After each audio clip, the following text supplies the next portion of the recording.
ਭਾਈ ਸਾਹਿਬ ਭਾਈ ਸਰਬਜੀਤ ਸਿੰਘ ਜੀ ਦਾ ਸੰਗਤਾਂ ਨੂੰ ਤਕਰੀਬਨ 1:15 ਵਜੇ ਤੱਕ ਗੁਰਬਾਣੀ ਵਿਚਾਰ ਨਾਲ ਜੋੜਨਗੇ। ਮੈਂ ਉਹਨਾਂ ਨੂੰ ਬੇਨਤੀ ਕਰਾਂਗਾ ਕਿ ਸਟੇਜ 'ਤੇ ਆ ਕੇ ਆਪਣੇ ਵਿਚਾਰਾਂ ਦੀ ਸਾਂਝ ਪਾਉਣ। ਵਾਹਿਗੁਰੂ ਜੀ ਕਾ ਖਾਲਸਾ, ਵਾਹਿਗੁਰੂ ਜੀ ਕੀ ਫਤਿਹ। ਧੰਨ ਵਾਹਿਗੁਰੂ ਸਾਹਿਬ ਜੀ।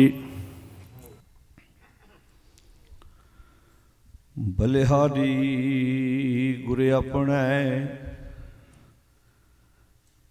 ਦਿਉਹਾੜੀ ਸਦਵਾਰ,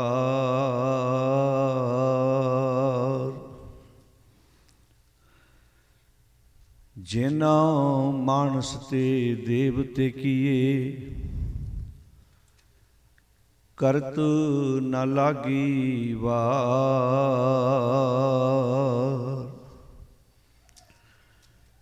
ਜੇ 100 ਚੰਦਾ ਉਗਵੈ, ਸੂਰਜ ਚੜ੍ਹੈ 1000।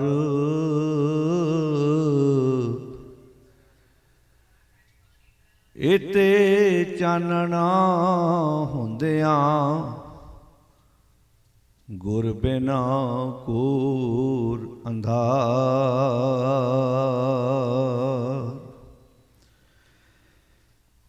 ਇਕ ਓੰਕਾਰ ਸਤਿਨਾਮ ਕਰਤਾ ਪੁਰਖ,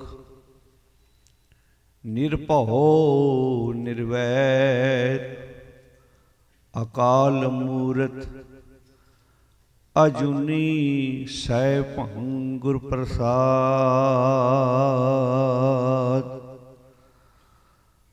ਧਨਾਸਰੀ ਮਹਲਾ ਨੌਵਾਂ। ਅਬ ਮੈਂ ਕੌਣ ਉਪਾਉ ਕਰੂੰ, ਜੇ ਬਿਦ ਮਨ ਕੋ ਸੰਸਾ ਚੁਕੈ, ਭਉ ਨਿਧ ਪਾਰ ਪਰੋਂ।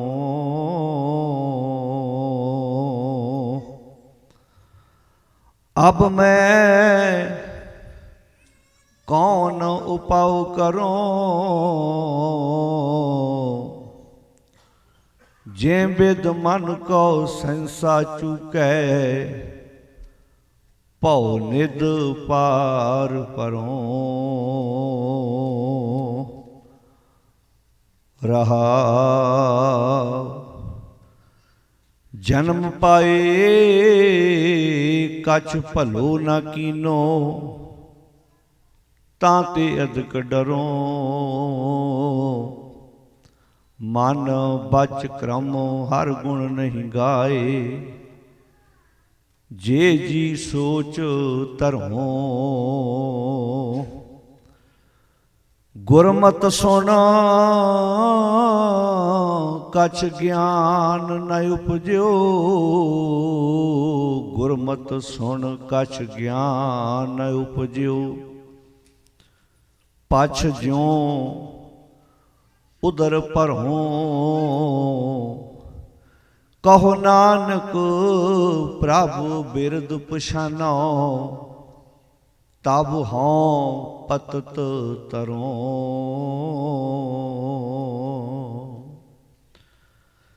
ਗੁਰਮਤਿ ਸੁਣਾ ਕਛ ਗਿਆਨ ਨ ਉਪਜਿਓ, ਪਛ ਜਿਉ ਉਦਰ ਭਰੋਂ, ਕਹੋ ਨਾਨਕ ਪ੍ਰਭੁ ਬਿਰਦ ਪਛਾਨੋ, ਤਬ ਹਉ ਪਤਿਤ ਤਰੋਂ।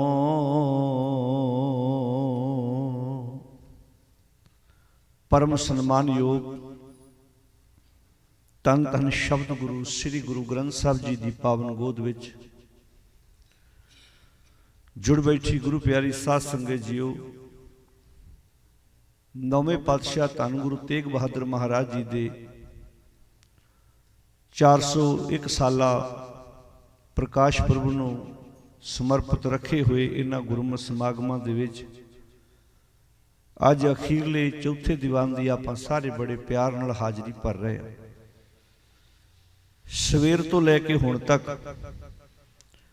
ਜਿੱਥੇ ਆਪ ਜੀ ਨੇ ਸਤਿਗੁਰ ਦੀ ਪਾਵਨ ਬਾਣੀ ਦਾ ਪਾਠ ਸਰਵਣ ਕੀਤਾ ਹੈ। ਪਿਆਰੇ ਬੱਚਿਆਂ ਪਾਸੋਂ ਗੁਰਬਾਣੀ ਦਾ ਕੀਰਤਨ, ਉਸ ਤੋਂ ਉਪਰੰਤ ਸਤਿਕਾਰਯੋਗ ਭਾਈ ਪਰਮਜੀਤ ਸਿੰਘ ਤਿੰਨਾਂ ਪਾਸੋਂ ਬੜੇ ਸੁੰਦਰ ਸ਼ਬਦਾਂ ਵਿੱਚ ਗੁਰੂ ਨੌਵੇਂ ਪਾਤਸ਼ਾਹ ਮਹਾਰਾਜ ਜੀ ਦੀ ਰਸਨਾ ਤੋਂ ਉਚਾਰਨ ਕੀਤੇ ਹੋਏ ਪਾਵਨ ਸਲੋਕਾਂ ਦੀ ਵਿਚਾਰ ਸਰਵਣ ਕੀਤੀ। ਆਓ ਗੁਰੂ ਦੀ ਗੋਦ ਵਿੱਚ ਬੈਠ ਕੇ ਕੁਝ ਸਮਾਂ ਗੁਰੂ ਨੌਵੇਂ ਪਾਤਸ਼ਾਹ ਜੀ ਦੇ ਪਾਵਨ ਸ਼ਬਦ ਦੀ ਵਿਚਾਰ ਨਾਲ ਸਾਂਝ ਪਾਉਣ ਦਾ ਯਤਨ ਕਰੀਏ।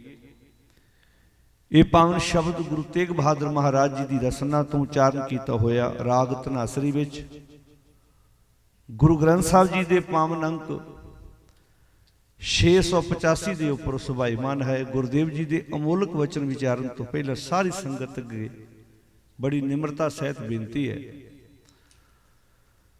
ਭਾਈ ਸੱਤਾ ਬਲਵੰਡ ਜੀ ਨੇ ਆਪਣੀ ਵਾਰ ਵਿੱਚ ਗੁਰੂ ਨਾਨਕ ਸਾਹਿਬ ਦੇ ਘਰ ਵਿੱਚ ਜਿਹੜੇ 2 ਲੰਗਰ ਚੱਲਦੇ ਨੇ ਉਹਨਾਂ ਦਾ ਜ਼ਿਕਰ ਬੜੇ ਪਿਆਰੇ ਸ਼ਬਦਾਂ ਵਿੱਚ ਕੀਤਾ ਹੈ। ਇੱਕ ਲੰਗਰ ਹੈ ਜਿਹੜਾ ਸਾਡੇ ਤਨ ਦੀ ਭੁੱਖ ਮਿਟਾਉਂਦਾ ਹੈ, ਇੱਕ ਲੰਗਰ ਹੈ ਜਿਹੜਾ ਸਾਡੇ ਮਨ ਦੀ ਭੁੱਖ ਮਿਟਾਉਂਦਾ ਹੈ। ਦੋਨਾਂ ਦਾ ਜ਼ਿਕਰ ਬਾਣੀ ਵਿੱਚ ਹੈ। ਨਿਤ ਰਸੋਈ ਤੇਰੀਏ ਘਿਓ ਮੈਦਾ ਖਾਣ। ਇਹ ਜਿਹੜਾ ਘਿਓ ਮੈਦਾ ਖਾਣ ਇਹ ਸਾਡੇ ਤਨ ਦੀ ਖੁਰਾਕ ਹੈ, ਤੇ ਲੰਗਰ ਚੱਲਿਆ ਗੁਰ ਸ਼ਬਦ ਇਹ ਸਾਡੇ ਮਨ ਦੀ ਖੁਰਾਕ ਹੈ। ਗੁਰਦੁਆਰੇ ਸਾਹਿਬ ਵਿੱਚ ਜਿਹੜਾ ਲੰਗਰ ਬਣਦਾ ਹੈ, ਜੋ ਪ੍ਰਸ਼ਾਦ ਪਾਣੀ ਹੁੰਦਾ ਹੈ, ਇਹਦਾ ਮਤਲਬ ਹੁੰਦਾ ਹੈ ਵੀ ਜਿਹੜਾ ਸਰੋਤਾ ਗੁਰਦੁਆਰੇ ਆਇਆ ਉਹਦੇ ਤਨ ਦੀ ਖੁਰਾਕ ਵੀ ਪੂਰੀ ਕੀਤੀ ਜਾਏ ਤੇ ਉਹਦੇ ਮਨ ਦੀ ਖੁਰਾਕ ਵੀ ਪੂਰੀ ਕੀਤੀ ਜਾਏ। ਧਿਆਨ ਨਾਲ ਸੁਣਿਓ। ਪਰ ਜਿਹੜਾ ਤਨ ਦਾ ਲੰਗਰ ਹੈ ਇਹ ਹਰ ਇੱਕ ਦੇ ਘਰ ਵਿੱਚ ਹੀ ਬਣਦਾ ਹੈ। ਸਵੇਰ ਤੋਂ ਲੈ ਕੇ ਸ਼ਾਮ ਤੱਕ ਕੁਝ ਨਾ ਕੁਝ ਸਾਡੇ ਘਰ 'ਚ ਬਣਦਾ ਰਹਿੰਦਾ ਹੈ। ਨਹੀਂ ਘਰ 'ਚ ਬਣਿਆ ਸੀ ਤੁਰੇ ਜਾਂਦੇ ਆ ਵੀ ਕੁਝ ਨਾ ਕੁਝ ਲੈ ਲੈਂਦੇ ਆ। ਪਰ ਜਿਹੜਾ ਮਨ ਦਾ ਲੰਗਰ ਹੈ ਨਾ, ਜਿਹੜਾ ਲੰਗਰ ਚੱਲਿਆ ਗੁਰ ਸ਼ਬਦ ਹੈ, ਉਹ ਟਾਵਾਂ ਘਰ ਹੀ ਹੈ ਜਿਹਦੇ ਘਰ ਵਿੱਚ ਆਪ ਮਨ ਦੇ ਲੰਗਰ ਦਾ ਕੋਈ ਪ੍ਰਬੰਧ ਕਰਦਾ ਹੈ। ਇਹ ਯਤਨ ਕੀਤੇ ਜਾਂਦੇ ਨੇ ਕਿ ਸਾਡੇ ਮਨ ਨੂੰ ਚੰਗੀ ਖੁਰਾਕ ਮਿਲ ਸਕੇ, ਕਿਉਂਕਿ ਅਸੀਂ ਤਨ ਵਾਸਤੇ ਤਾਂ ਬਹੁਤ ਕੁਝ ਪ੍ਰਾਪਤ ਕਰ ਲਿਆ। ਆਪਣੇ ਚੁਗਰ ਦੇ ਧਿਆਨ ਮਾਰ ਕੇ ਵੇਖੋ, ਜਿੰਨਾ ਸਾਡੇ ਕੋਲ ਧਨ ਪਦਾਰਥ ਹੈ, ਘਰ ਵਿੱਚ ਕੱਪੜਾ ਪਿਆ ਹੈ, ਸਾਡੇ ਕੋਲ ਮਹਿੰਗੀਆਂ ਗੱਡੀਆਂ ਨੇ, ਸਾਡੇ ਕੋਲ ਖਾਣ ਲਈ ਪਕਵਾਨ ਨੇ, ਇਹ ਸਾਰੀ ਜਾਇਦਾਦ ਕਹਿ ਲਓ, ਇਹਨੂੰ ਦੌਲਤ ਕਹਿ ਲਓ, ਇਹ ਮਨ ਦੀ ਹੈ। ਇਹਨਾਂ ਵਿੱਚੋਂ ਕੰਮ ਦੇ ਮਨ ਦੇ ਕੰਮ ਆਉਣ ਵਾਲੀ ਜਾਇਦਾਦ ਕਿਹੜੀ ਹੈ? ਕਦੀ ਧਿਆਨ ਦੇ ਕੇ ਵੇਖਿਓ। ਜਾਇਦਾਦ ਮਨ ਦੀ ਵੀ ਹੁੰਦੀ ਹੈ। ਮੰਨ ਲਓ ਤੁਹਾਡੇ ਬੈਂਕ ਵਿੱਚ 4 ਛਿੱਲੜ ਪਏ ਨੇ, ਉਹ ਤੁਹਾਡੇ ਤਨ ਦੇ ਕੰਮ ਆਉਣੀ ਨੇ। ਮਨ ਦੀ ਜਾਇਦਾਦ ਕਿਹੜੀ ਹੈ? ਉਹਦਾ ਜ਼ਿਕਰ ਭਗਤ ਕਬੀਰ ਜੀ ਨੇ ਆਪਣੇ ਸ਼ਬਦਾਂ ਵਿੱਚ ਬਹੁਤ ਪਿਆਰਾ ਕੀਤਾ। ਕਾਮ, ਕ੍ਰੋਧ, ਮਾਇਆ, ਮਦ, ਮਤਸਰ, ਇਹ ਸੰਪੈ। ਸੰਪੈ ਦਾ ਅਰਥ ਹੁੰਦਾ ਸੰਪਤੀ। ਇਹ ਸੰਪਤੀ ਕਿਹਦੀ ਹੈ? ਮਨ ਦੀ, ਜਿਹੜੀ ਮਨ ਨੇ ਇਕੱਠੀ ਕੀਤੀ ਹੋਈ ਹੈ, ਪਰ ਮਨ ਦੇ ਕੰਮ ਨਹੀਂ ਆਉਣੀ। ਅਸੀਂ ਗੁਰੂ ਕੋਲ ਕੀ ਲੈਣ ਆਉਂਦੇ? ਅਸੀਂ ਗੁਰੂ ਕੋਲ ਮਨ ਦੀ ਉਹ ਸੰਪਤੀ ਲੈਣ ਆਉਂਦੇ ਹਾਂ ਜਿਹੜੀ ਸੰਪਤੀ ਨਾਲ ਮੈਂ ਜ਼ਿੰਦਗੀ ਵਿੱਚ ਅਮੀਰ ਹੋ ਸਕਾਂ। ਕਿਹੜੀ ਹੈ? ਦਇਆ, ਧਰਮ, ਅਰ ਗੁਰ ਕੀ ਸੇਵਾ। ਇਹ ਸੁਪਨੰਤਰ ਨਹੀਂ।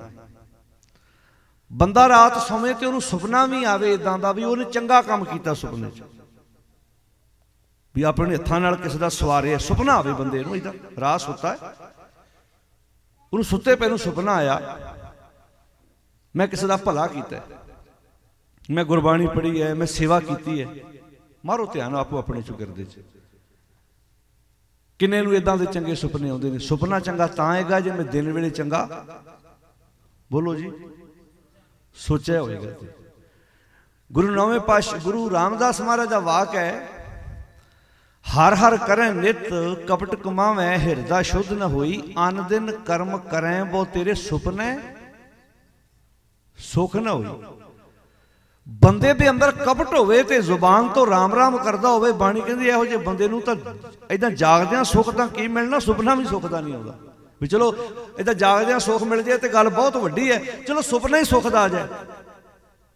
ਵੀ ਜਦੋਂ ਮੈਂ ਰਾਤ ਸੁੱਤਾ ਹੋਵਾਂ ਉਦੋਂ ਕੋਈ ਮੈਨੂੰ ਸਕੂਨ ਜਿਹਾ ਵਾਲਾ ਸੁਪਨਾ ਹੋਵੇ।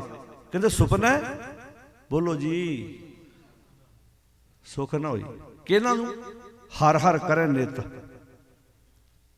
ਜਿਹੜੇ ਹਰ ਹਰ ਵੀ ਨਿਤ ਕਰਦੇ, ਨਿਤ ਸ਼ਬਦ ਦੇਲੀ ਦੀਪ ਕਹਿੰਦੇ, ਉਹ ਹਰ ਹਰ ਦੇ ਨਾਲ ਵੀ ਲੱਗਣਾ ਤੇ ਕਪਟ ਦੇ ਨਾਲ ਵੀ ਲੱਗਣਾ। ਕੋਈ ਸ਼ਬਦ ਹੁੰਦੇ ਦੇਲੀ ਜਿਹੜੇ ਤੁਹਾਡੇ ਜੋ ਬਾਣੀ ਦੇ ਵਿਆਕਰਨ ਨੂੰ ਸਮਝਦੇ ਨੇ, ਜਿਵੇਂ ਪਾਤਾਲਾਂ ਪਾਤਾਲ ਲੱਖ, ਉਹਦਾ ਲੱਖ ਸ਼ਬਦ ਹੈ, ਦੇਲੀ ਦੀਪਕ ਹੈ। ਉਹ ਲੱਖ ਵਾਲੇ ਬੰਨੇ ਵੀ ਆਏਗਾ, ਪਾਤਾਲਾਂ ਪਾਤਾਲ ਲੱਖ, ਲੱਖ ਆਗਾਸ਼ਾਂ ਆਗਾ। ਜਦੋਂ ਅਰਥ ਕੀਤੇ ਜਾਣਗੇ ਇਦਾਂ ਆਉਣਗੇ, ਲੱਖਾਂ ਪਤਾਲ ਤੇ ਲੱਖਾਂ ਆਕਾਸ਼ ਨੇ। ਸਾਡੇ ਆਮ ਕਹਿਣਗੇ ਗੁਰੂ ਸਾਹਿਬ ਨੇ ਕਿਹਾ ਲੱਖਾਂ ਪਤਾਲ ਤੇ ਲੱਖਾਂ ਆਕਾਸ਼ ਨੇ, ਉਹ ਗੁਰੂ ਸਾਹਿਬ ਨੇ ਨਹੀਂ ਕਿਹਾ। ਉਹ ਦੂਜੇ ਮਾਤਾਂ ਦੇ ਸੀ ਵੀ ਲੱਖਾਂ ਪਤਾਲ ਤੇ ਲੱਖਾਂ ਆਕਾਸ਼ ਨੇ। ਗੁਰੂ ਸਾਹਿਬ ਨੇ ਇੱਥੇ ਗੱਲ ਆ ਖੜੀ ਕੀਤੀ ਵੀ ਲੇਖਾ ਹੋਏ ਤਾਂ ਲਿਖੀਏ। ਇਹ ਗੁਰੂ ਨਾਨਕ ਸਾਹਿਬ ਜੀ ਨੇ ਕਿਹਾ। ਗੁਰੂ ਸਾਹਿਬ ਜੀ ਦੇ ਸਮਝਾਉਣ ਦਾ ਤਰੀਕਾ ਪਹਿਲਾਂ ਦੂਜੇ ਮਤਾਂ ਦੀ ਵਿਚਾਰ ਲੈਂਦੇ ਨੇ, ਅਖੀਰ ਤੇ ਆਪਣਾ ਫੈਸਲਾ ਸੁਣਾਉਂਦੇ ਨੇ ਵੀ ਗੁਰਮਤਿ ਇਹਨੂੰ ਕੀ ਕਹਿੰਦੀ ਹੈ। ਪਰ ਅੱਜ ਪ੍ਰੋਬਲਮ ਇਹ ਹੈ, ਬਹੁਤ ਟਾਵੇਂ ਪਰਿਵਾਰ ਨੇ ਜਿਨ੍ਹਾਂ ਪਰਿਵਾਰਾਂ ਵਿੱਚ ਕੋਈ ਜੀ ਗੁਰਬਾਣੀ ਨੂੰ ਸਮਝ ਕੇ ਪੜ੍ਹਨ ਦੀ ਰੁਚੀ ਪੈਦਾ ਕਰਦਾ ਹੈ। ਆ ਜਿਹੜੀਆਂ ਗੱਲਾਂ ਹੁਣੇ ਹੋ ਰਹੀਆਂ ਸੀ, ਉਹਦਾ ਮਤਲਬ ਹੀ ਇਹ ਹੈ ਕਿ ਅੱਜ ਅਸੀਂ ਗੁਰੂ ਸਾਹਿਬ ਦੇ ਫਲਸਫੇ ਨੂੰ, ਗੁਰੂ ਸਾਹਿਬ ਦੇ ਸਿਧਾਂਤ ਨੂੰ ਨਾ ਆਪ ਪੜ੍ਹਿਆ ਨਾ ਸਮਝ ਸਕੇ। ਐਡਾ ਕੀਮਤੀ ਖਜ਼ਾਨਾ ਹੈ ਸਾਡੇ ਕੋਲ ਗੁਰਬਾਣੀ, ਕਿ ਅਸੀਂ ਉਹਨੂੰ ਪੜ੍ਹ ਸਕੀਏ, ਸਮਝ ਸਕੀਏ, ਵਿਚਾਰ ਸਕੀਏ ਕਿ ਗੁਰਦੇਵ ਨੇ ਕਿੱਡੇ ਅਮੋਲਕ ਬਚਨ ਸਾਡੀ ਜ਼ਿੰਦਗੀ ਜਿਉਣ ਵਾਸਤੇ ਉਚਾਰਨ ਕੀਤੇ ਨੇ, ਜਿਹਦੇ ਨਾਲ ਅਸੀਂ ਵਧੀਆ ਜੀਵਨ ਜੀਉ ਸਕਦੇ ਹਾਂ। ਆਓ ਗੁਰੂ ਤੇਗ ਬਹਾਦਰ ਮਹਾਰਾਜ ਜੀ ਦੀ ਰਸਨਾ ਤੋਂ ਉਚਾਰਨ ਕੀਤੇ ਹੋਏ ਪਾਵਨ ਸ਼ਬਦ ਦੀ ਵਿਚਾਰ ਸਾਂਝੀ ਕਰਨ ਤੋਂ ਪਹਿਲਾਂ ਬੜੇ ਅਦਬ ਨਾਲ ਜਿਨ੍ਹਾਂ ਨੇ ਜਲ ਪਾਣੀ ਛਕ ਲਿਆ, ਥੱਲੇ ਲੰਗਰ ਹਾਲ ਵਿੱਚ ਬੈਠ ਕੇ ਆਪਸ ਵਿੱਚ ਗੱਲਾਂ ਕਰਨ ਦੀ ਬਜਾਏ ਉੱਤੇ ਆਣ ਕੇ ਗੁਰੂ ਦੀ ਗੋਦ ਵਿੱਚ ਬੈਠਣ ਦਾ ਯਤਨ ਕਰੀਏ, ਕਿਉਂਕਿ 1:15 ਵਜੇ ਤੋਂ ਬਾਅਦ ਫਿਰ ਸਾਡਾ ਹੀ ਟਾਈਮ ਹੈ। ਜਿੰਨੀਆਂ ਮਰਜ਼ੀ ਅਸੀਂ ਆਪਸ ਵਿੱਚ ਗੱਲਾਂ ਬਾਤਾਂ ਕਰੀ ਜਾਈਏ, ਪਰ ਬੜੇ ਪਿਆਰ ਨਾਲ ਗੁਰੂ ਦੀ ਗੋਦ ਵਿੱਚ ਬੈਠ ਕੇ ਹਾਜ਼ਰੀ ਲਵਾਉਣ ਦਾ ਯਤਨ ਕਰੋ। ਅਦਬ ਸਤਿਕਾਰ ਨਾਲ ਫਤਿਹ ਪ੍ਰਵਾਨ ਕਰੋ ਤੇ ਗੱਜ ਕੇ ਆਖੋ ਸਾਧ ਸੰਗਤ ਜੀ, ਵਾਹਿਗੁਰੂ ਜੀ ਕਾ ਖਾਲਸਾ, ਵਾਹਿਗੁਰੂ ਜੀ ਕੀ ਫਤਿਹ। ਆਓ ਇੱਕ ਵਾਰ ਰਲ ਕੇ ਸ਼ਬਦ ਦੀਆਂ ਤੁਕਾਂ ਦਾ ਪਾਠ ਕਰ ਲਈਏ। ਸਕਰੀਨ ਤੇ ਆਪ ਜੀ ਨਾਲ ਨਾਲ ਸ਼ਬਦ ਦੇ ਦਰਸ਼ਨ ਕਰ ਰਹੇ ਹੋ। ਕੋਈ ਰਸਨਾ ਇੱਦਾਂ ਦੀ ਨਾ ਰਵੇ ਜਿਹੜੀ ਬਾਣੀ ਨਾ ਪੜ੍ਹੇ। ਬੜੇ ਪਿਆਰ ਨਾਲ ਹਾਜ਼ਰੀ ਲਵਾਓ, ਫਿਰ ਆਪਾਂ ਵਿਚਾਰ ਸਾਂਝੇ ਕਰਦੇ ਹਾਂ। कौन उपाओ करो अब मैं, कौन उपाओ करो, कौन उपाओ करो अब मैं, कौन उपाओ करो।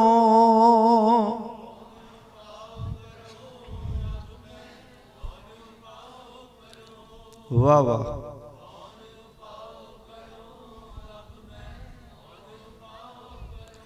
जे बिद मन को संसा चूके, जे बिद मन को संसा चूके,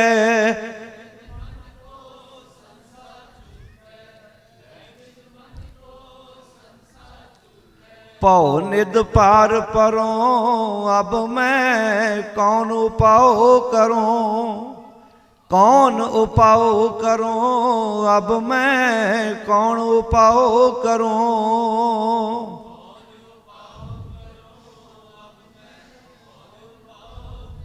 वाह वाह।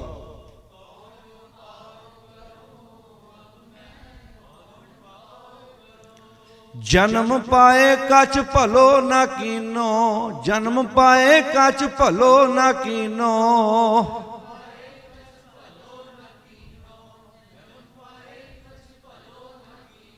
ताते अदक डरो, ताते अदक डरो,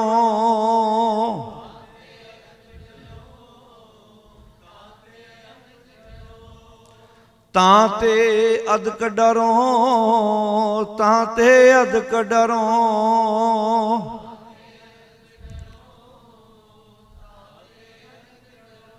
मन बच क्रम हर गुण नहीं गाए, मन बच क्रम हर गुण नहीं गाए।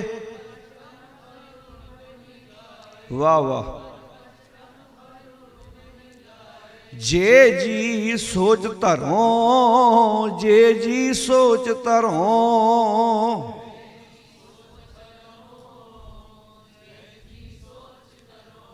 गुरमत सुन कछ ज्ञान न उपजो, गुरमत सुन कछ ज्ञान न उपजो। वाह वाह। पाछ ज्यों उदर भरो, पाछ ज्यों उदर भरो,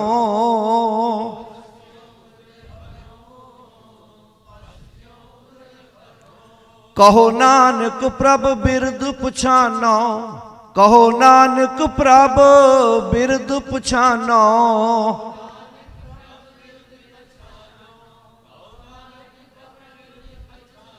तब हों पतत तरो, तब हों पतत तरो,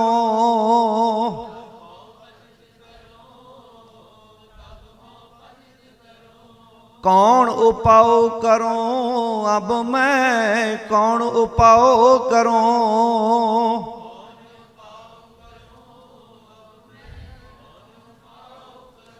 जे बिद मन को सहसा चूके, जे बिद मन को सहसा चूके।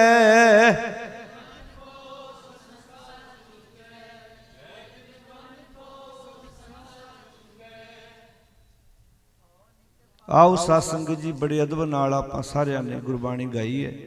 मेरी बेनती है भैणां नूं, गल्लां कर रही दो भैणां, बेनती हाथ जोड़ के तज आउंदे भैन जी। आपां बड़े प्यार नाल, तुसीं सारे अपनी रजेविਆਂ पर जिंदगी चों समां कढ के गुरु दी गोद विच पहुंचदे हो।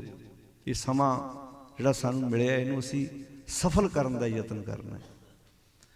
बच्चे स्कूल जाते हैं, बड़े प्यार नाल टिका च बैठ के अपने टीचर की गल ध्यान नाल सुनते हैं। साढ़े सारिਆਂ ਦੇ टीचर उस्ताद धन श्री गुरु ग्रंथ साहब जी। असी सारे स्टूडेंट हाँ, असी सीखना है। साढ़े बच्चियां ने, साड़ियां धीआं ने, साढ़े पुत्तां ने। असी गुरु, ये गुरु की पाठशाला है जिथे बैठ के असी गुरु के उपदेश नूं बड़े ध्यान नाल, सानू उस अकाल पुरख वाहिगुरू ने, उस दातार ने दो कंन दिते ने, एक जुबान दी है कि बड़े ध्यान नाल पहला गल नूं सुनना है, फिर बोलना है।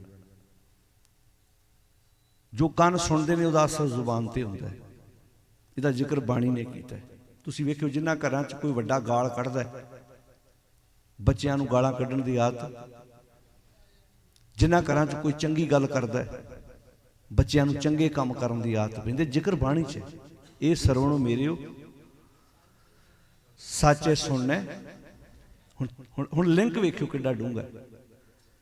ये सरवणों मेरे सच है सुनने नो पठाए, सच है सुनने नो पठाए। शरीर लाए सुनो सत बाणी, जित सुनी। हुण सुनिया कन्ना ने, असर मन दे ते तन ते होया। ये सरवणों मेरे सच है सुनने नो पठाए, सच है सुनने नो पठाए। शरीर लाए सुनो सत बाणी, जित सुनी। मन तन हरिया हुआ रसना रस समानी। सुनिया कन्ना ने है, रस रसना चाहे। साडे एक ज्ञान अंदरे कर्म अंदरे दा आपस में बड़ा डूंगा संबंध है। तुसीं वेखो जिहड़े बच्चे गूंगे हुंदे ने वो बहरे भी हुंदे ने, क्योंकि जिन्हां कन्नां नाल सुनिया ही नहीं वो जुबान तो बेचारे बोलणगे भी की। हुण जो असीं किसी बर्तन विच वस्तु पाउने आ ना, निकलदी भी उही है। शरीर भी तो एक भांडा ही है ना, जिद्दां दे च पदार्थ पावांगे, जिद्दां दा असीं च मटीरियल पाउणा है, उदां दा इहने बनना है। ताईं तुसीं देखो मन हर एक दा अलग अलग है। बाणी च किते नहीं आखिया जोत एक है। शरीर पंजां तत्तां दा सारिਆਂ दा बना है, पर मन नूं क्यों नहीं आखिया भी मन एक है। उदों आखिया मन तू जोत स्वरूप है, अपना मूल पछाण।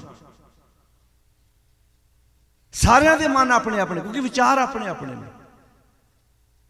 ਜਦੋਂ ਅਸੀਂ बड़ी बरीकी ਨਾਲ कई बारी वेखीदा किन्ने गुरु साहब जी ने ध्यान नाल किन्ने समाज नूं वेख के किन्ने सोहणे उपदेश बख्शिश कीते ने, किड्डी सोहणी जिंदगी जीउण दा तरीका सानूं गुरुदेव ने बख्शिश कीता है। हुण गुरु नौवें पातशाह धन गुरु तेग बहादुर महाराज जिन्हां दी 54 साल दी आजू है, उन्होंने अपनी जिंदगी में शब्द बाणी उच्चारण की थी। मैं परसों के दीवान भी बेनती की सी, गुरु नानक साहब महाराज जी तो बाद ये सब तो वध किसी ने घूम के दुनिया में जाके वख-वख इलाकों च प्रचार किया तो धन गुरु तेग बहादुर साहब सच्चे पातशाह महाराज जी साहब। अज बंदा घरों तुरदा है ना, ध्यान ना सुनियो, किसी के नाल जाना हो तो पहला सोचदा भी इहदे नाल जाण नाल मैनूं निजी लाभ की होएगा। कुटावा इंसान है जिहड़ा कहंदा जे मैं इहदे नाल गया मेरा भावें नुकसान भी हो जाए, मैं किसी का भला करने वास्ते चलिया। सोच के देखो गुरु तेग बहादुर महाराज वर्गी शख्सियत जिन्हां ने इन्ना लंबा टाइम वख-वख इलाकों में जाके, भावें गुरु साहब जी के विचारधारा नहीं उत्थे मिलती, पर जदों जनेऊ की गल आउंदी है तो गुरु तेग बहादुर साहब सच्चे पातशाह महाराज जी सब तो अगे होके तुरदे ने। जो असीं गुरु साहब जी की इस विचार नूं पढ़ांगे समझांगे, पर असीं ते एडा कीमती खजाना रमालिया थले रखे, थले पढ़ के कोशिश नहीं की भी। गुरुदेव ने संपट पाठ हो रहे हैं, एक कोतरियां हुई ने, एक खंड पाठ का भोग पैंदा, दूजा शुरू हो जाता है। सवाल यह है ये खंड पाठ हो के तो नहीं रहा है। ਦੁਨੀਆ ਦੇ ਅੰਦਰ ਤੁਸੀਂ ਪੜ੍ਹੇ ਲਿਖੇ ਮੇਰੇ ਭੈਣ ਭਰਾ ਵੀਰ ਬਜ਼ੁਰਗ ਬੈਠੇ ਹੋ, ਕਿਸੇ ਟੀਚਰ ਨੂੰ ਕਹੋ ਤੂੰ ਪੜ੍ਹਾ, ਪਰ ਤੇਰੇ ਅੱਗੇ ਸਟੂਡੈਂਟ ਕੋਈ ਨਹੀਂ ਬੈਠਾ, ਟੀਚਰ ਕਹੇਗਾ ਮੈਂ ਕਿਹਨੂੰ ਪੜ੍ਹਾਵਾਂ। ਤੁਸੀਂ ਆਪਣੇ ਕਮਰੇ ਦੇ ਵਿੱਚ, ਆਪਣੇ ਘਰ ਦੇ ਵਿੱਚ ਬਿਨਾਂ ਵਜ੍ਹਾ ਤੋਂ ਟੀਵੀ, ਪੱਖਾ, ਫਰਿੱਜ, ਕੋਈ ਵੀ ਚੀਜ਼ ਹੈ ਬਿਨਾਂ ਵਜ੍ਹਾ ਤੁਸੀਂ, ਮੰਨ ਲਓ ਤੁਹਾਡੇ ਰੂਮ 'ਚ ਪੱਖਾ ਚੱਲਦਾ ਹੋਵੇ ਤੇ ਜੇ ਥੱਲੇ ਕੋਈ ਬੈਠਾ ਨਾ ਹੋਵੇ ਤੇ ਕੀ ਕਹਿੰਦਾ ਬੰਦਾ ਭਲਾ? ਇਹਨੂੰ ਦਵਾ ਦਵਾ। ਆਮ ਆਪਣੇ ਘਰਾਂ 'ਚ ਹੁੰਦਾ ਨਾ, ਜਿਹੜੇ ਕਮਰੇ 'ਚ ਜਾਣਾ ਉਸੇ ਕਮਰੇ ਦੀ ਲਾਈਟ ਆਨ ਕਰੋ, ਜੇ ਉਸ ਕਮਰੇ 'ਚੋਂ ਬਾਹਰ ਜਾਣਾ ਤੇ ਉਸ ਕਮਰੇ ਦੀ ਲਾਈਟ। ਇਹਦਾ ਮਤਲਬ ਜੇ ਮੈਂ ਉਸ ਕਮਰੇ 'ਚ ਜਾ ਕੇ 10 ਮਿੰਟ ਬਹਿਣਾ ਤੇ ਮੈਨੂੰ ਕਮਰੇ ਦੇ ਵਿੱਚ ਲਾਈਟ ਦੀ ਜ਼ਰੂਰਤ, ਜੇ ਨਹੀਂ ਬਹਿਣਾ। ਅਸੀਂ ਹੁਣ ਤੁਸੀਂ ਸਾਰੇ ਆਪੋ ਆਪਣੀਆਂ ਗੱਡੀਆਂ ਤੇ ਆਏ ਜੀ, ਗੱਡੀ 'ਚ ਉਤਰਨ ਤੋਂ ਪਹਿਲਾਂ ਅਸੀਂ ਗੱਡੀ ਨੂੰ ਬੰਦ ਕਰਦੇ ਹਾਂ। ਇਹਦਾ ਮਤਲਬ ਸਾਨੂੰ ਪਤਾ ਵੀ ਜੇ ਮੈਂ ਲੈਪਟਾਪ ਹੈ, ਜੇ ਮੈਂ ਕੰਮ ਕਰ ਰਿਹਾ ਤੇ ਆਉਣ ਹੈ, ਜੇ ਨਹੀਂ ਕੰਮ ਕਰ ਰਿਹਾ ਮੈਂ ਕਹਿੰਦਾ ਇਹਨੂੰ ਬੰਦ ਕਰ ਦਿਓ। ਕਦੀ ਸੋਚ ਕੇ ਵੇਖਿਆ?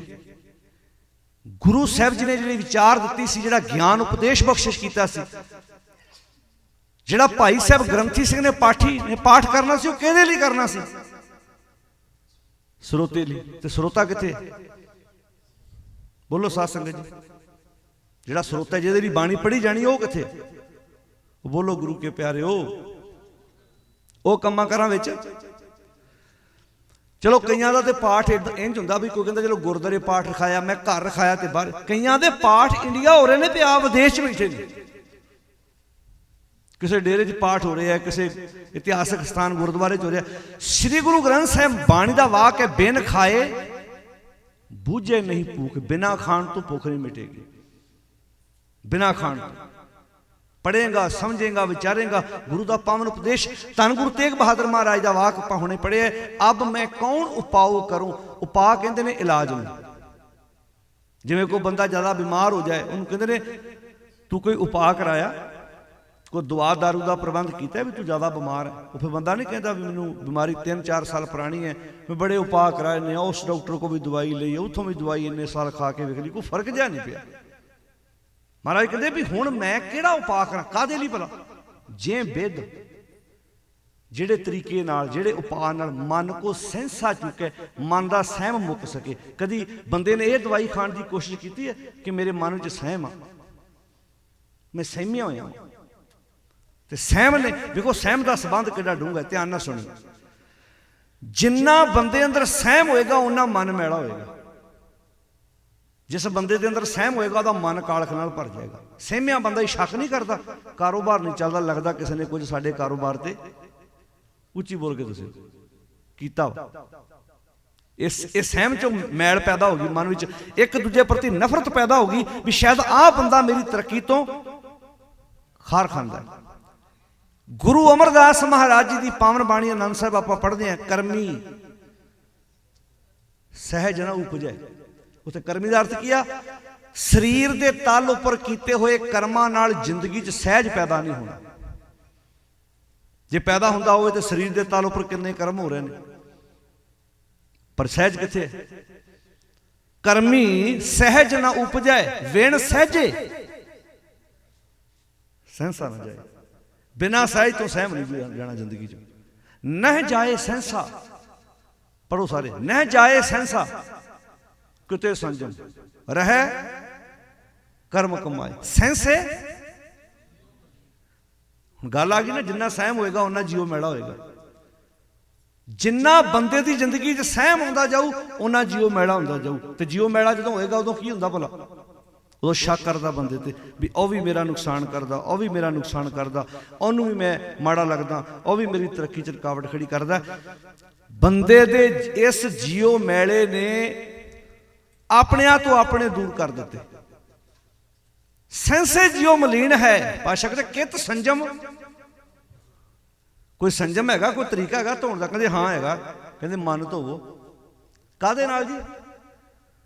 ਪੜੋ ਅਗਲੀ ਤੁਕ, ਮਨ ਧੋਵੋ। ਸਾਰੇ ਬੋਲੋ, ਮਨ ਧੋਵੋ। ਗੁਰੂ ਅਮਰਦਾਸ ਮਹਾਰਾਜ ਸਰੀਰਕ ਤੌਰ ਤੇ ਆਪ ਬੈਠੇ ਨੇ, ਪਰ ਕਹਿੰਦੇ ਮਨ ਧੋਵੋ। ਕਾਹਦੇ ਨਾਲ? ਸ਼ਬਦ ਲਾਗੋ। ਉਹ ਇਹ ਥੋੜਾ ਕਹਿੰਦੇ ਮੇਰੇ ਕੋਲ ਆ ਜਾਓ, ਮੇਰੀਆਂ ਪਰਿਕਰਮਾ ਕਰ ਦਿਓ ਤਾਂ ਠੀਕ ਹੋ ਜਾਓਗੇ। ਕਹਿੰਦੇ ਸ਼ਬਦ ਨੇ ਤੁਹਾਡੇ ਮਨ ਨੂੰ ਧੋਣਾ ਜੀ। ਤੇ ਅੱਜ ਜਿਹੜੇ ਦੇਹਾਂ ਦੇ ਗਾੜੀ ਮੱਥੇ ਟੇਕਦੇ ਫਿਰਦੇ ਆ, ਦੇਹਾਂ ਦੀ ਪੂਜਾ ਕਰਦੇ ਫਿਰਦੇ ਆ, ਕਦੀ ਉਹਨਾਂ ਨੇ ਆਨੰਦ ਸਾਹਿਬ ਦੀਆਂ ਇਹਨਾਂ ਤੁਕਾਂ ਦੀ ਵਿਚਾਰ ਕਰਕੇ ਵੇਖੀ ਹੈ ਵੀ ਗੁਰੂ ਅਮਰਦਾਸ ਬੈਠੇ ਆਪ ਨੇ, ਉਹ ਕਹਿੰਦੇ ਮਨ ਧੋਵੋ। ਬੋਲੋ ਭਾਈ, ਮਨ ਧੋਵੋ ਸ਼ਬਦ ਲਾਗੋ। ਮਨ ਨੂੰ ਧੋਵੋ ਸ਼ਬਦ ਨਾਲ। ਤੇ ਮਨ ਕੀ ਆ? ਮਨ ਵੀ ਸ਼ਬਦ ਹੀ ਆ। ਯਾਨੀ ਕਿ ਜਦੋਂ ਸ਼ਬਦ ਗੁਰੂ ਦਾ ਆਏਗਾ ਮਨ ਸਹੀ ਹੋ ਜਾਣਗੇ। ਵੈਸੇ ਜੇ ਕੋਈ ਸਾਨੂੰ ਇੱਕੇ ਲਾਈਨ 'ਚ ਪੁੱਛੇ ਵੀ ਮੈਂ ਗੁਰਦੁਆਰੇ ਕੀ ਲੈਣ ਆਉਣਾ, ਮੰਨ ਲਓ ਸਾਨੂੰ ਕੋਈ ਦਾ ਪੁੱਛੇ, ਸਾਡਾ ਪੁੱਤ, ਸਾਡੀ ਧੀ, ਸਾਡੇ ਬੱਚੇ ਸਾਨੂੰ ਪੁੱਛਣ, ਜਾਂ ਅਸੀਂ ਬੱਚੇ ਨੂੰ ਕਹੀਏ ਪੁੱਤ ਗੁਰਦੁਆਰੇ ਚੱਲ, ਜੇ ਸਾਨੂੰ ਕੋਈ ਪੁੱਛੇ ਵੀ ਅਸੀਂ ਗੁਰਦੁਆਰੇ ਕਿਸ ਵਾਸਤੇ ਆਉਂਦੇ ਆ, ਤੇ ਅਸੀਂ ਇੱਕੇ ਲਾਈਨ 'ਚ ਜਵਾਬ ਦੇਣਾ ਹੋਵੇ, ਤੇ ਕੀ ਇਹਦਾ ਜਵਾਬ? ਇਹਦਾ ਜਵਾਬ ਹੈ ਮੈਂ ਗੁਰੂ ਕੋਲ ਫਰੈਸ਼ ਨਵਾਂ ਮਨ ਲੈਣ ਵਾਸਤੇ ਆਉਂਦਾ ਹਾਂ। ਨਵਾਂ ਮਨ, ਇਹ ਵੀ ਨਹੀਂ ਵੀ ਮਨ ਦੀ ਰਿਪੇਅਰ ਕਰਾਉਣ ਆਉਣਾ ਨਾ, ਨਵਾਂ ਮਨ। ਹੁਣ ਆਓ ਤੁਕ ਸੁਣ ਲਓ, ਗੁਰ ਕੈ ਸ਼ਬਦ ਬਣਾਵੋ ਇਹ ਮਨ। ਗੁਰੂ ਦੇ ਸ਼ਬਦ ਦੁਆਰਾ ਹੀ ਮਨ ਬਣਨਾ ਵਾ, ਯਾਨੀ ਕਿ ਮੈਂ ਆਪਣਾ ਮਨ ਥੱਲੇ ਰੱਖ ਆਉਣਾ ਤੇ ਨਵਾਂ ਮਨ ਗੁਰੂ ਕੋਲੋਂ ਲੈ ਕੇ ਜਾਣਾ। ਜਿਹਨੂੰ ਕਿਤੇ ਮਨ ਵੇਚਿਆ, ਹੁਣ ਮੈਂ ਪਹਿਲਾ ਮਨ ਵੇਚ ਦਿੱਤਾ ਤੇ ਗੁਰੂ ਨੇ ਕਹਤਾ ਲੈ ਚੱਕ ਮੇਰਾ ਮਨ ਲੈ ਜਾ। ਜਿਵੇਂ ਤੁਸੀਂ ਪੁਰਾਣੀਆਂ ਗੱਡੀਆਂ ਦੇ ਕੇ ਨਵੀਆਂ ਨਹੀਂ ਚੱਕ ਲੈਂਦੇ। ਉਹ ਬੋਲੋ ਗੁਰੂ ਕੇ ਪਿਆਰਿਓ, ਗੁਰੂ ਕਹਿੰਦਾ ਹੁਣ ਨਵਾਂ ਚੱਕ ਕੇ ਲੈ ਜਾ। ਅੱਛਾ, ਜਿਹੜੀ ਤੁਸੀਂ ਪੁਰਾਣੀ ਦਿੱਤੀ ਉਹ ਤੇ ਕਬਜ਼ਾ ਕਰਦੇ ਬਾਅਦ ਚ ਫਿਰ? ਬੋਲੋ ਗੁਰੂ ਕੇ ਪਿਆਰਿਓ। ਮਤਲਬ ਤੁਹਾਨੂੰ ਕੰਪਨੀ ਕਵੇ ਜੀ ਪੁਰਾਣੀ ਗੱਡੀ ਦੇ ਜਾਓ, ਜਿਹੜੀ 4-5 ਸਾਲ ਚਲਾਈਏ ਤੇ ਨਵੀਂ ਚੱਕ ਕੇ ਲੈ ਜਾਓ, ਤੁਸੀਂ ਪੁਰਾਣੀ ਦੇ ਕੇ ਫੇਰ ਕਬਜ਼ਾ ਕਰੋ ਉੱਤੇ। ਬੋਲੋ ਭਾਈ, ਨਹੀਂ, ਇੱਥੇ ਮਨ ਦੇ ਕੇ ਫੇਰ ਕਬਜ਼ਾ ਕਰੀ ਫਿਰਦੇ ਆ। ਆਹ ਫਰਕ ਪੈ ਗਿਆ। ਮਨ ਵੇਚੈ ਤੇ ਸੇਵਕ ਹੈ ਕਾਰਜ ਰਾਸ। ਜਦੋਂ ਮੈਂ ਆਪਣਾ ਮਨ ਵੇਚ ਦੇਵਾਂਗਾ, ਗੁਰੂ ਕਹਿੰਦਾ ਆ ਜਾ ਆਪਣਾ ਮਨ ਪੁਰਾਣਾ ਦੇ ਜਾ ਤੇ ਫਰੈਸ਼ ਮਨ ਲੈ ਜਾ। ਅਬ ਮੈਂ ਕੌਣ ਉਪਾਅ ਕਰੂੰ? ਹੁਣ ਮੈਂ ਕਿਹੜਾ ਉਪਾਅ ਕਰਾਂ, ਕਿਹੜਾ ਤਰੀਕਾ ਵਰਤਾਂ? ਜੇ ਬਿਦ ਮਨ ਕਉ ਸਹਿੰਸਾ ਚੁਕੈ ਭਉ ਨਿਧ। ਭਉ ਕਹਿੰਦੇ ਡਰ ਨੂੰ, ਇਹ ਸੰਸਾਰ ਡਰਾਂ ਦਾ ਸਾਗਰ ਆ ਤੇ ਮੈਂ ਇਹ ਤੋਂ ਪਾਰ ਲੰਘਣਾ ਚਾਹੁੰਦਾ, ਮੈਨੂੰ ਕੋਈ ਤਰੀਕਾ ਦੱਸੋ ਮਹਾਰਾਜ। ਕਹਿੰਦੇ ਡਰ ਕਿੱਥੋਂ ਪੈਦਾ ਹੋਇਆ? ਕਿਤੇ ਡਰ ਇੱਥੋਂ ਪੈਦਾ ਹੋਇਆ ਵੀ ਜਨਮ ਪਾਏ ਕਛ ਭਲੋ ਨਾ ਕੀਨੋ। ਜਦੋਂ ਦਾ ਮੈਂ ਜਨਮ ਲਿਆ ਨਾ, ਸਾਰੇ ਬੋਲੋ, ਜਨਮ ਪਾਏ ਕਛ ਭਲੋ ਨਾ ਕੀ। ਜਦੋਂ ਦਾ ਮੈਂ ਜਨਮ ਲਿਆ ਮੈਂ ਭਲਾ ਕੀਤਾ ਹੀ ਨਹੀਂ। ਅੱਛਾ, ਜਦੋਂ ਆਪਾਂ ਕਿਸੇ ਦੇ ਭਲੇ ਦੀ ਅਰਦਾਸ ਕਰਦੇ ਹਾਂ, ਸ਼ੁਰੂ ਕਿੱਥੋਂ ਹੁੰਦਾ ਭਲਾ ਜੀ? ਮੈਂ ਸਾਧ ਸੰਗਤ ਜੀ, ਮੈਂ ਤਾਂ ਅੱਧੀਆਂ ਗੱਲਾਂ ਕਰ ਰਿਹਾ, ਅੱਧੀਆਂ ਤੁਸੀਂ ਕਰੋਗੇ, ਨਾਲ ਬ੍ਰੇਨ ਚੱਲੂਗਾ ਸਾਡਾ, ਜਵਾਬ ਆਏਗਾ ਨਾਲ ਨਾਲ। ਆਪੋ ਆਪਣੀ ਸੁਰ ਤੇ ਜ਼ੋਰ ਪਾਓ। ਜਦੋਂ ਅਸੀਂ ਕਹਿੰਦੇ ਆ ਵੀ ਨਾਨਕ ਨਾਮ ਚੜ੍ਹਦੀ ਕਲਾ ਤੇਰੇ ਭਾਣਾ, ਚਲੋ ਸੌਖਾ ਨੁਕਤਾ ਸੁਖ ਲਓ। ਦੁਨੀਆ ਅੰਦਰ ਅਸੀਂ ਆਪਣਾ ਭਲਾ ਚਾਹੁੰਦੇ ਆ ਕਿ ਬੁਰਾ? ਸਾਰੇ ਜਵਾਬ ਦਿਓ। ਕੋਈ ਬੰਦਾ ਦੁਨੀਆ ਤੇ ਆਪਣਾ ਬੁਰਾ ਚਾਹੁੰਦਾ ਹੈ ਜੀ? ਬੋਲੋ ਸਾਧ ਸੰਗਤ ਜੀ, ਬੁਰਾ ਤੇ ਕੋਈ ਨਹੀਂ ਚਾਹੁੰਦਾ। ਮਤਲਬ ਮੈਂ ਵੀ ਆਪਣਾ ਭਲਾ ਚਾਹੁੰਦਾ, ਤੁਸੀਂ ਵੀ ਆਪਣਾ ਭਲਾ ਚਾਹੁੰਦੇ ਆ। ਲਓ ਗੁਰੂ ਕੋਲੋਂ ਸਿੱਖ ਲਓ ਫਿਰ। ਅੱਜ ਗੁਰੂ ਜੀ ਕੀ ਕਹਿੰਦੇ ਭਲਾ ਕਿੱਦਾਂ ਕਰਨਾ ਭਲਾ? ਜਿਸ ਦੇ ਅੰਦਰ ਤਾਤ ਪਰਾਈ ਹੋਵੇ ਤਿਸ ਦਾ ਕਦੇ ਨਾ ਹੋਵਈ ਭਲਾ। ਜਿਹੜਾ ਬੰਦਾ ਵੀ ਕਿਸੇ ਦੀ ਤਰੱਕੀ ਵੇਖ ਕੇ ਪਰੇਸ਼ਾਨ ਹੁੰਦਾ, ਮਹਾਰਾਜ ਕਹਿੰਦੇ ਉਹ ਆਪਣਾ ਭਲਾ ਨਹੀਂ ਜੇ ਕਦੀ ਵੀ ਕਰ ਸਕਦਾ। ਲਓ ਕਰ ਲਓ ਗੱਲ। ਮੰਨ ਲਓ ਜੇ ਤੁਹਾਡਾ ਕੋਈ ਗੁਆਂਢੀ, ਕਾਰੋਬਾਰ, ਤੁਹਾਡਾ ਕੋਈ ਰਿਸ਼ਤੇ, ਅੱਛਾ ਵੀ ਜਿਹੜੀ ਈਰਖਾ ਹੁੰਦੀ ਹੈ ਵੀ ਜਿਹਨੂੰ ਅਸੀਂ ਜਾਣਦੇ ਉਹਦੇ ਨਾਲ ਹੀ ਹੁੰਦੀ ਹੈ। ਕਿਉਂ ਸਾਧ ਸੰਗਤ ਜੀ? ਤੁਹਾਡੇ ਲਾਗੇ ਗੋਰਾ ਭਾਵੇਂ 4 ਲੱਖ ਦੀ ਗੱਡੀ ਲੈ ਕੇ ਆਇਆ, ਕੋਈ ਪ੍ਰੋਬਲਮ ਨਹੀਂ, ਪਰ ਮਾਸੀ ਦਾ ਲੜਕਾ ਦੂਜੀ ਕੰਟਰੀ 'ਚ ਵੀ ਲੈ ਆਇਆ ਨਾ, ਉੱਚੀ ਬੋਲ ਕੇ ਦੱਸਿਓ। ਹੁਣ ਭੂਆ ਦਾ ਪੁੱਤ, ਤਾਏ ਦਾ ਪੁੱਤ, ਚਾਚੇ ਦੇ ਪੁੱਤ ਨੇ ਜੇ ਕਿਤੇ ਦੂਜੀ ਕੰਟਰੀ 'ਚ ਵੀ ਸਟੋਰ ਲੈ ਲਿਆ ਨਾ, ਦੂਜੀ ਸਟੇਟ 'ਚ ਵੀ, ਮੰਨ ਲਓ ਨਿਊਯਾਰਕ ਰਹਿੰਦਾ ਹੋਇਆ, ਉਹਨੇ ਰਾਤ ਨੂੰ ਫੋਨ ਕਰਤਾ ਇਦਾਂ ਵੀ ਸਟੋਰ ਲੈ ਲਿਆ ਆਪਾਂ, ਉਹਨੇ ਉਹਨਾਂ ਦੱਸ ਕੇ ਹੋਦਾ, ਉਹ ਆਪੋ ਆਪਣੇ ਕੰਮਾਂ 'ਚ ਲੱਗ ਗਏ, ਇਧਰ ਸਾਰਾ ਟੱਬਰ ਹੀ ਪਰੇਸ਼ਾਨ ਹੋ ਗਿਆ। ਖੁਸ਼ੀ ਹੋਣੀ ਚਾਹੀਦੀ ਸੀ ਨਾ ਦੂਜੇ ਦੀ ਤਰੱਕੀ ਵੇਖ ਕੇ। ਉਹ ਬੋਲੋ ਸਾਧ ਸੰਗਤ ਜੀ, ਪਰ ਕਿਉਂ ਨਹੀਂ? ਅੱਛਾ ਮੰਨ ਲਓ ਜੇ ਕਿਸੇ ਨੇ ਤਰੱਕੀ ਕੀਤੀ ਹੈ ਤਾਂ ਸਾਡੀ ਨੀਂਦ ਉੱਡ ਗਈ ਆ, ਅਸੀਂ ਆਪਣਾ ਨੁਕਸਾਨ ਕਰ ਰਹੇ ਹਾਂ ਕਿ ਫਾਇਦਾ ਕਰ ਰਹੇ ਹਾਂ ਭਲਾ? ਤੇ ਫਿਰ ਪਤਾ ਸਾਰਾ ਹੀ ਹੈਗਾ ਉਹਦੇ ਨੁਕਸਾਨ ਕਰ ਰਹੇ ਹਾਂ, ਫਿਰ ਵੀ ਅਸੀਂ ਸੁਧਰਨ ਨੂੰ ਤਿਆਰ ਨਹੀਂ ਹੈਗੇ। ਪਤਾ ਸਾਰਾ ਹੀ ਆ ਵੀ ਇਹ 'ਚ ਨੁਕਸਾਨ ਹੋ ਰਿਹਾ। ਹੁਣ ਸੁਣ ਲਓ ਨੁਕਤਾ। ਜਿਸ ਦੇ ਅੰਦਰ ਤਾਤ ਕਹਿੰਦੇ ਈਰਖਾ ਨੂੰ। ਤਾਤ ਕਿਹਨੂੰ ਕਹਿੰਦੇ ਨੇ ਜੀ? ਜੈਲਸੀ, ਈਰਖਾ। ਜਿਸ ਦੇ ਅੰਦਰ ਤਾਤ ਪਰਾਈ ਹੋਵੇ, ਪਰਾਈ ਤਾਂ ਅੱਛਾ ਜਿਹੜੀ ਤਾਹਤ ਹੁੰਦੀ ਨਾ ਉਹ ਹੁੰਦੀ ਪਰਾਈ ਆ। ਈਰਖਾ ਨੂੰ ਕਦੀ ਆਪਣੀ ਨਹੀਂ ਕਿਹਾ ਬਾਣੀ 'ਚ। ਬਿਸਰ ਗਈ ਸਭ ਤਾਤ। ਬਾਣੀ 'ਚ ਕਿਸੇ ਇੱਕ ਪੰਕਤੀ ਵਿਖਾ ਦਿਓ ਗੁਰੂ ਗ੍ਰੰਥ ਸਾਹਿਬ ਜਿੱਥੇ ਈਰਖਾ ਨੂੰ ਤੁਹਾਡੀ ਆਪਣੀ ਕਿਹਾ ਹੋਵੇ, ਕਿਉਂਕਿ ਈਰਖਾ ਆਪਣੀ ਹੁੰਦੀ ਨਹੀਂ ਆ। ਈਰਖਾ ਤੇ ਹੁੰਦੀ ਬਗਾਨੀ ਆ, ਤੇ ਬਗਾਨੀ ਵਸਤੂ ਆਪਣੇ ਘਰ ਕਿਉਂ ਰੱਖੀਏ ਵੀ? ਇਹਨੂੰ ਕੱਢੋ ਬਾਹਰ, ਇਹਨੂੰ ਕਹੋ ਤੇਰੇ ਕਰਕੇ ਤੇ ਪਰੇਸ਼ਾਨ ਹੋਇਆ ਫਿਰਦਾ ਮੈਂ। ਕਹਿਣਾ ਬੜਾ ਸੌਖਾ ਗੁਰਦੁਆਰੇ ਨਾਨਕ ਨਾਮ ਚੜ੍ਹਦੀ ਕਲਾ। ਜੇ ਕਿਤੇ ਅਰਦਾਸ 'ਚ ਲੈਣਾ ਐਡ ਹੁੰਦੀਆਂ ਹੋਣ ਨਾ ਵੀ ਆਪਣੀ ਮਰਜ਼ੀ ਨਾਲ ਕਹੋ, ਫਿਰ ਉਸ ਦਾ ਹੀ ਵੀ ਕਹਿਣਾ ਸ਼ੁਰੂ ਕਰ ਦਈਏ ਵੀ ਨਾਨਕ ਨਾਮ ਚੜ੍ਹਦੀ ਕਲਾ। ਉਹ ਜਿਹਦੇ ਨਾਲ ਨਹੀਂ ਬਣਦੀ ਉਹਨੂੰ ਛੱਡ ਕੇ ਬਾਕੀ ਸਾਰਿਆਂ ਦਾ ਭਲਾ। ਜੇ ਕਿਤੇ ਸਾਨੂੰ ਪੰਥ ਵੱਲੋਂ ਇੰਨੀ ਖੁੱਲ੍ਹ ਹੁੰਦੀ ਹੋਵੇ ਨਾ, ਤੇ ਜਿਨ੍ਹਾਂ ਨਾਲ ਮੇਰੀ ਨਹੀਂ ਬਣਦੀ ਮੈਂ ਉਹਦਾ ਨਾਂ ਲੈ ਦਿਆ ਕਰਾਂ ਵਿੱਚੇ ਹੀ, ਤੇ ਉੱਚੀ ਬੋਲ ਬੋਲ ਕੇ ਲਿਆ ਕਰਾਂ ਮੈਂ। ਸੱਚ ਹੈ, ਜੇ ਸਾਰੇ ਅਸੀਂ ਇੱਕ ਦੂਜੇ ਦਾ ਭਲਾ ਕਰਦੇ ਤੇ ਵਿਰੋਧੀ ਕੌਣ ਹੈ ਫਿਰ? ਸਵਾਲ ਇਹ ਪੈਦਾ ਹੁੰਦਾ। ਹਰ ਇੱਕ ਨੂੰ ਵਿਚਾਰਾਂ ਦੀ ਆਜ਼ਾਦੀ ਹੈ। ਤੁਹਾਡੇ ਘਰ 'ਚ ਪੈਦਾ ਹੋਈ ਤੁਹਾਡੀ ਧੀ ਨੂੰ ਵੀ ਆਪਣੇ ਸ਼ਬਦਾਂ ਦੀ ਆਜ਼ਾਦੀ ਨੂੰ ਸਮਝਾਓ, ਦਲੀਲ ਨਾਲ, ਵਿਚਾਰ ਨਾਲ। ਆ ਗੱਲ ਹੁਣੇ ਹੋ ਰਹੀ ਸੀ ਨਾ, ਬੜਾ ਪਿਆਰਾ ਨੁਕਤਾ ਸੀ। ਗੁਰੂ ਸਾਹਿਬ ਨੇ ਜੰਗਾਂ, ਜੇ ਜੰਗ ਹੀ ਕਰਨਾ ਚਾਹੁੰਦੇ ਤੇ ਅਨੰਦਪੁਰ ਸਾਹਿਬ ਕਰਦੇ। ਅਨੰਦਪੁਰ ਸਾਹਿਬ ਛੱਡਣ ਦੀ ਲੋੜ ਕਿਉਂ ਪੈ ਗਈ ਗੁਰੂ ਸਾਹਿਬ ਨੂੰ? ਅਨੰਦਪੁਰ ਸਾਹਿਬ 8-9 ਮਹੀਨੇ ਦਾ ਜਿਹੜਾ ਲਗਾਤਾਰ ਘੇਰਾ ਪੈਣਾ, ਇਸ ਗੱਲ ਦਾ ਸਬੂਤ ਹੈ ਵੀ ਗੁਰੂ ਸਾਹਿਬ ਜੰਗ ਕਰਨਾ,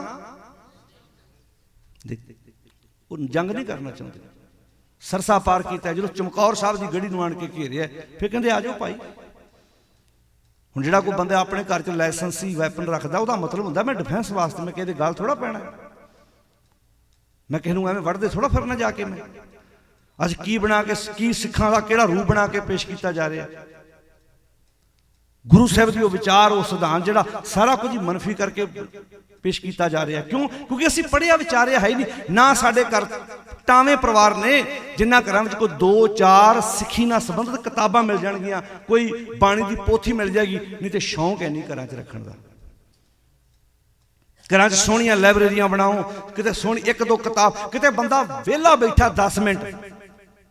ਤੁਸੀਂ ਵੀ ਆਪਣੀ ਜ਼ਿੰਦਗੀ 'ਚ ਵੇਖਿਆ ਹੋਏਗਾ, ਮੈਂ ਤਾਂ ਵੇਖਦਾ ਰਹਿਣਾ ਹਮੇਸ਼ਾ ਹੀ। ਗੋਰਾ 60 ਸਾਲ ਦਾ, 70 ਸਾਲ ਦਾ, 80 ਸਾਲ ਦਾ, 90 ਸਾਲ ਦਾ ਏਅਰਪੋਰਟ ਤੇ ਬੈਠਾ ਹੈ, ਉਹ ਕਿਤਾਬ ਹੱਥ ਵਿੱਚ ਫੜੀ ਉਹਨੇ, ਪਲੇਨ ਦੇ ਵਿੱਚ ਕਿਤਾਬ ਪੜ੍ਹਦਾ ਜਾ ਰਿਹਾ। ਤੁਸੀਂ ਆਪਣੀ ਜ਼ਿੰਦਗੀ 'ਚ ਕਿਸੇ ਪੰਜਾਬੀ ਨੂੰ ਕਿਤਾਬ ਪੜ੍ਹਦੇ ਵੇਖੇ ਜੀ? ਤਾਂ ਉੱਚੀ ਬੋਲ ਕੇ ਤੁਸੀਂ। ਸਾਡੇ ਤੇ ਮੈਨੂੰ ਇੱਥੋਂ ਦਾ ਪਤਾ ਨਹੀਂ, ਉੱਥੇ ਦੇ ਯਾਤਰਾ ਤੇ ਜਾਣਗੇ, ਕਹਿੰਦੇ ਲਓ ਤਾਸ਼ ਖੇਡ ਲਈ ਜਾਂਦੇ ਆ। ਮਾਫ ਕਰਨਾ, ਗੁੱਸਾ ਨਾ ਮਨਾਇਓ, ਇਹ ਹਕੀਕਤ ਹੈ। ਜੇ ਛੁੱਟੀ ਹੈ 10 ਮਿੰਟ ਆਓ ਜੀ ਆਪਾਂ ਕੋਈ ਗੇਮ, ਮੈਨੇ ਤਾਂ ਖੇਡੋ। ਅੱਜ ਤਾਂ ਸਾਰਾ ਕੁਝ ਅਸੀਂ ਬਿਜਲੀ ਤੇ ਕਰਤਾ। ਅੱਜ ਕੱਲ੍ਹ ਤੇ ਮਾਂ ਬਾਪ ਕਹਿੰਦੇ ਨੇ ਸਾਡਾ ਬੱਚਾ ਸੁੱਖ ਨਾਲ ਗੇਮ ਵਾਵਾ ਖੇਡਦਾ, ਕਹਿੰਦੇ ਕਿਹੜਾ ਕਿਤੇ ਟੀਵੀ ਤੇ ਖੇਡਦਾ, ਮੋਬਾਈਲ ਤੇ ਖੇਡਦਾ। ਗੇਮ ਖੇਡੋ, ਹੈਲਥ ਵਾਸਤੇ, ਸਰੀਰ ਵਾਸਤੇ ਬੜੀ ਚੰਗੀ ਹੈ, ਤੁਹਾਡੀ ਬੋਡੀ ਵਧੀਆ ਬਣੇਗੀ। ਪਰ ਪ੍ਰੋਬਲਮ ਅੱਜ ਖਲੋ, ਅੱਜ ਮਾਫ ਕਰਨਾ, ਮੈਂ ਰਾਤ ਵੀ ਕਿਸੇ ਚੀਜ਼ਾਂ ਮਾੜੀਆਂ ਨਹੀਂ, ਮੋਬਾਈਲ, ਇੰਟਰਨੈਟ, ਇਹ ਮਾੜਾ, ਇਹ ਸਭ ਕੁਝ ਮਾੜਾ ਨਹੀਂ ਹੈ। ਗੱਲ ਵਰਤੋਂ ਤੇ ਡਿਪੈਂਡ ਕਰਦਾ ਹੈ। ਜਿੱਦਾਂ ਦਾ ਬੀਜੋਗੇ, ਮੈਂ ਕਹਿੰਦਾ ਮਾਫ ਕਰਨਾ, ਅਸੀਂ ਇਹਨਾਂ ਕੰਟਰੀਆਂ 'ਚ ਬੈਠੇ ਹਾਂ, ਸਭ ਕੁਝ ਵਧੀਆ ਹੋ ਜਾਏਗਾ, ਘਰ ਇੱਕ ਦੇ 4 ਬਣ ਜਾਣਗੇ, ਬਹੁਤ ਕੁਝ ਆ ਗਿਆ। ਪਰ ਜਦੋਂ ਮੈਨੂੰ ਮੇਰਾ ਗੁਰੂ ਪੁੱਛੂ ਮੇਰੇ ਸਾਹਿਬਜ਼ਾਦਿਆਂ ਲਈ ਕੀ ਕੀਤਾ ਹੈ, ਉਹਦਾ ਜਵਾਬ ਸਾਡੇ ਕੋਲ ਕੀ ਹੈ? ਮੰਨ ਲਓ ਗੁਰੂ ਪੁੱਛੇ, ਘਰ ਬਣਾਤਾ ਆਪਣੇ ਬੱਚਿਆਂ ਲਈ, ਆਪਣੀ ਪੀੜ੍ਹੀ ਲਈ, ਇੱਕ ਦੇ 4 ਬਣਾ ਕੇ ਛੱਡ ਚਲੇ ਆ, ਮੇਰੇ ਸਾਹਿਬਜ਼ਾਦਿਆਂ ਲਈ ਕੀ ਕੀਤਾ ਜੀ? ਮੇਰੇ ਅਜੀਤ ਸਿੰਘ ਦੀ ਗੱਲ ਕਿਹਦੇ ਕੋਲ ਕੀਤੀ ਹੈ? ਤੇ ਮੇਰਾ ਮੰਨਣਾ ਬੱਚਿਆਂ ਦਾ ਕਸੂਰ ਘੱਟ ਹੋਣਾ ਹੈ। ਅੱਗੇ ਹੁਣ ਤੁਸੀਂ ਬੋਲੋ, ਪੈਦਾ ਕਰਨ ਵਾਲਿਆਂ ਦਾ ਕਸੂਰ ਜ਼ਿਆਦਾ ਹੋਣਾ। ਇਹ ਜ਼ਿੰਮੇਵਾਰੀ ਕਿਹਦੀ ਹੈ? ਸਰਦਾਰ ਕਰਮ ਸਿੰਘ ਅਸਟੋਰੀਅਨ ਨੇ ਕਿਤਾਬ ਲਿਖੀ ਬਹੁਮੁੱਲੇ ਲੇਖ, ਕਦੀ ਪੜ੍ਹਿਓ? ਉਹ 'ਚ ਉਹਨਾਂ ਲਿਖਿਆ ਸੀ, ਕਦੀ ਪੋਤੇ ਪੋਤੀਆਂ ਦਾਦੇ ਦਾਦੀ ਦੇ ਕੋਲ ਬੈਠਦੇ ਸੀ, ਕਦੀ ਬੱਚੇ ਬੈਠਦੇ ਸੀ, ਉਹਨਾਂ ਦੇ ਲਾਗੇ ਕੋਈ ਵਿਚਾਰ ਕੀਤੀ ਜਾਂਦੀ ਸੀ, ਕੋਈ ਉਹਨਾਂ ਨੂੰ ਸਿੱਖਿਆ ਉਪਦੇਸ਼ ਦਿੱਤਾ। ਬੀਜ ਤਾਂ ਪਾਓ ਆਪਣੇ ਵੱਲੋਂ, ਤੇ ਕਮ ਸੇ ਕਮ ਜਦੋਂ ਮੈਂ ਮਰਨ ਲੱਗਾ ਮੇਰੇ ਮਨ ਤੇ ਬੋਝ ਤੇ ਨਾ ਹੋਵੇ। ਮੈਂ ਤੇ ਆਪਣੇ ਵੱਲੋਂ ਚੰਗਾ ਬੀਜ ਬੀਜਣ ਦੀ ਕੋਸ਼ਿਸ਼ ਕੀਤੀ, ਨਹੀਂ ਕੋਈ ਇਸ ਬੰਨੇ ਤੁਰਿਆ, ਇਹ 'ਚ ਮੇਰਾ ਕੀ ਕਸੂਰ ਹੈ? ਜਿਹਨੇ ਯਤਨ ਹੀ ਨਹੀਂ ਕੀਤਾ, ਜਿਹਨੇ ਘਰ ਵਿੱਚ ਕਦੀ ਮਾਂ ਨੇ ਬੱਚੇ ਲਾਗੇ ਪਾਠ ਕਰਕੇ ਨਹੀਂ ਵੇਖਿਆ, ਕਦੀ ਕੋਈ ਘਰ 'ਚ ਫਤਿਹ ਬੁਲਾ ਕੇ ਨਹੀਂ ਬੱਚਿਆਂ ਨਾਲ ਵੇਖੀ। ਗੱਲਾਂ ਕਰਨੀਆਂ ਬਹੁਤ ਸੁਖਾਲੀਆਂ ਨੇ ਕਿ ਦੁਸ਼ਮਣ ਦੇ ਘਰ ਬਾਬਾ ਫਤਿਹ ਸਿੰਘ ਜਦੋਂ ਸੂਬਾ ਸਰਹੰਦੀ ਕਚਹਿਰੀ 'ਚ ਪੇਸ਼ ਕੀਤੇ ਜਾ ਰਹੇ ਨੇ, ਤੇ ਉੱਥੇ ਗੱਜ ਕੇ ਕਹਿੰਦੇ ਨੇ ਵਾਹਿਗੁਰੂ ਜੀ ਕਾ ਖਾਲਸਾ,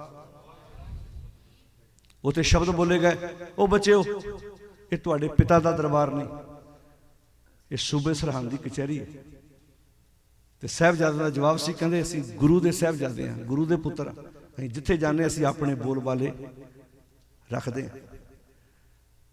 ਝੁਕ ਕੇ ਸਲਾਮ ਕਰੋ, ਕਹਿੰਦੇ ਨਾ ਜੀ ਸਲਾਮ ਇੱਕ ਅੱਗੇ ਕਰਦੇ, ਨਮਸਕਾਰ ਗੁਰਦੇਵ ਕੋ, ਸਤਨਾਮ ਜਿਸ ਮੰਤਰ ਸੁਣਾਇਆ, ਭਵਜਲ ਵਿੱਚੋਂ ਕੱਢ ਕੇ ਮੁਕਤ ਪਦਾਰਥ ਮਾਏ ਸਮਾਇਆ। ਆਪਣੇ ਵੱਲੋਂ ਤੇ ਚੰਗਾ ਬੀਜ ਬੀਜਣ ਦੀ ਕੋਸ਼ਿਸ਼ ਕਰੀਏ। ਜੋ ਸਾਨੂੰ ਗੁਰੂ ਨੇ ਸੰਸਕਾਰ, ਜੋ ਵਿਚਾਰ ਬਖਸ਼ਿਸ਼ ਕੀਤੇ ਨੇ, ਤੁਸੀਂ ਵੇਖੋ, ਜੇ ਇੱਕ ਗੱਲ ਦਾ ਖਿਆਲ ਰੱਖਣਾ, ਦੁਨੀਆ ਦੇ ਧਨ ਪਦਾਰਥ ਬਾਹਰੀ ਤੌਰ ਤੇ ਸਾਨੂੰ ਸਹੂਲਤ ਦੇ ਸਕਦੇ ਨੇ, ਪਰ ਮਨ ਨੂੰ ਸਕੂਨ ਨਹੀਂ। ਜੇ ਮਨ ਦਾ ਸੁੱਖ ਦਿੰਦੇ ਹੁੰਦੇ ਨਾ, ਤੇ ਗੁਰੂ ਗ੍ਰੰਥ ਸਾਹਿਬ 'ਚ ਕਦੀ ਨਾ ਲਿਖਣਾ ਪੈਂਦਾ, ਸੁੱਖ ਨਾਹੀਂ ਬਹੁਤਾ ਧਨ ਖੱਟ ਹੈ। ਬਹੁਤਾ ਧਨ ਖੱਟਣ ਨਾਲ ਵੱਡਾ ਘਰ ਬਣਾ ਸਕਦੇ ਹਾਂ, ਵੱਡੀ ਗੱਡੀ ਲੈ ਸਕਦੇ ਹਾਂ, ਮਹਿੰਗੇ ਕੱਪੜੇ ਪਾ ਸਕਦੇ ਹਾਂ। ਤੇ ਜੇ ਸੁੱਖ ਵੀ ਮਿਲਦਾ ਹੋਵੇ ਤੇ ਸਭ ਕੁਝ ਹੋਣ ਤੋਂ ਬਾਅਦ ਵੀ, ਕਈ ਬੰਦੇ ਨੇ ਤੁਸੀਂ ਚਿਹਰੇ ਵੇਖੇ, ਸਾਰਾ ਕੁਝ ਹੋਣ ਤੋਂ ਬਾਅਦ ਵੀ ਫਿਰ ਵੀ ਮੁਰਝਾਇਆ ਚਿਹਰਾ। ਹੁਣ ਤੇ ਤੂੰ ਖੁਸ਼ ਹੋਣਾ ਚਾਹੀਦਾ, ਉਹ ਤੇਰੇ ਕੋਲ ਤਾਂ ਸਭ ਕੁਝ ਹੈ। ਇਹਦਾ ਮਤਲਬ ਮਨ ਨੂੰ ਖੁਸ਼ ਰੱਖਣ ਵਾਲੀ ਜਾਇਦਾਦ ਕੁਝ ਹੋਰ ਹੈ।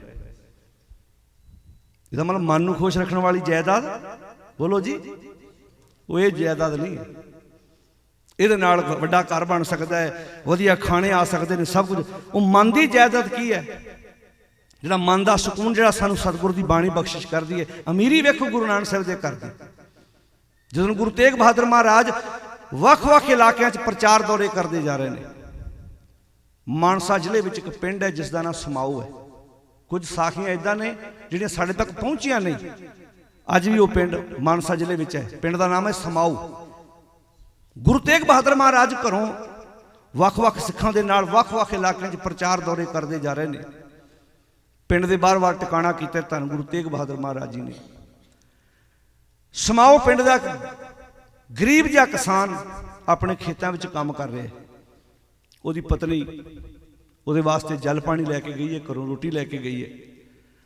ਕਿਸਾਨ, ਹੁਣ ਤੁਹਾਨੂੰ ਪਤਾ, ਜਿਨ੍ਹਾਂ ਨੇ ਖੇਤਾਂ 'ਚ ਕੰਮ ਕੀਤਾ ਹੋਵੇ, ਜਿਹੜਾ ਸਵੇਰ ਦਾ ਖੇਤਾਂ 'ਚ ਜਾ ਕੇ ਕੰਮ ਕਰ ਰਿਹਾ, ਜਦੋਂ ਉਹਦੇ ਵਾਸਤੇ ਘਰੋਂ ਰੋਟੀ ਆਉਂਦੀ ਹੈ ਨਾ, ਉਧਰੋਂ ਉਹਨੂੰ ਭੁੱਖ ਲੱਗੀ ਹੋਵੇ ਤੇ ਉਧਰੋਂ ਉਹਦੇ ਵਾਸਤੇ ਪ੍ਰਸ਼ਾਦਾ ਆ ਜਾਏ, ਉਹਨੂੰ ਪੁੱਛ ਕੇ ਵੇਖੋ ਵੀ ਉਹਦੇ ਭੁੱਖੇ 'ਚ ਉਸ ਵਕਤ ਉਹ ਜਾਨ ਪੈਂਦੀ। ਉਹ ਉਡੀਕ ਰਿਹਾ ਹੁੰਦਾ ਵੀ ਮੇਰੇ ਘਰੋਂ ਕੋਈ ਨਾ ਕੋਈ ਮੇਰੇ ਵਾਸਤੇ ਪ੍ਰਸ਼ਾਦਾ ਲੈ ਕੇ ਆ ਰਿਹਾ। ਉਹਨੇ ਵੇਖਿਆ ਪਿੰਡ ਦੇ ਬਾਰ-ਬਾਰ ਰੌਣਕ ਲੱਗੀ ਹੈ ਤੇ ਮਨ ਵਿੱਚ ਸੋਚ ਰਿਹਾ, ਆਪਣੇ ਖੇਤਾਂ 'ਚ ਕੰਮ ਕਰ ਰਿਹਾ। ਕਿਉਂਕਿ ਜਿਹੜਾ ਬੰਦਾ ਕੰਮ ਕਰ ਰਿਹਾ ਉਹਨੇ ਕਿਸੇ ਤੋਂ ਕੀ ਲੈਣਾ, ਆਪਣੀ ਮਸਤੀ 'ਚ ਕੰਮ ਕਰਦਾ। ਪਰ ਰੌਣਕ ਲੱਗੀ ਵੇਖ ਕੇ ਦੂਰੋਂ ਸੋਚਦਾ, ਲੱਗਦਾ ਕੋਈ ਰਾਜਾ ਆਇਆ ਹੈ, ਤਾਂ ਹੀ ਇੰਨੀ ਚਹਿਲ ਪਹਿਲ। ਪਤਨੀ ਪ੍ਰਸ਼ਾਦਾ ਲੈ ਕੇ ਆਈ ਤੇ ਪਤਨੀ ਨੂੰ ਪੁੱਛਦੀ ਹੈ, ਭਾਗਾਂ ਵਾਲੀਏ, ਇੰਨੀ ਰੌਣਕ ਪਿੰਡ ਦੇ ਬਾਰ-ਬਾਰ ਲੱਗੀ ਹੈ, ਕੋਈ ਰਾਜਾ ਆਇਆ?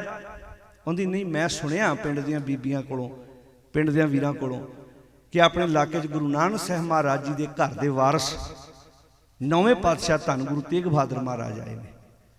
ਹੁਣ ਉਹ ਕਿਸਾਨ ਨੇ ਸੁਣਿਆ ਸੀ ਕੰਨਾਂ ਨਾਲ ਕਦੀ, ਪਹਿਲਾਂ ਸਿੱਖ ਨਹੀਂ ਸੀ ਉਹ ਕਿਸਾਨ, ਸੁਣਿਆ ਸੀ ਕੰਨਾਂ ਨਾਲ ਕਦੀ ਵੀ ਉਹ ਬੜੀ ਰਹਿਮਤ ਵਾਲੇ ਨੇ, ਬੜੇ ਪਰਉਪਕਾਰੀ ਨੇ।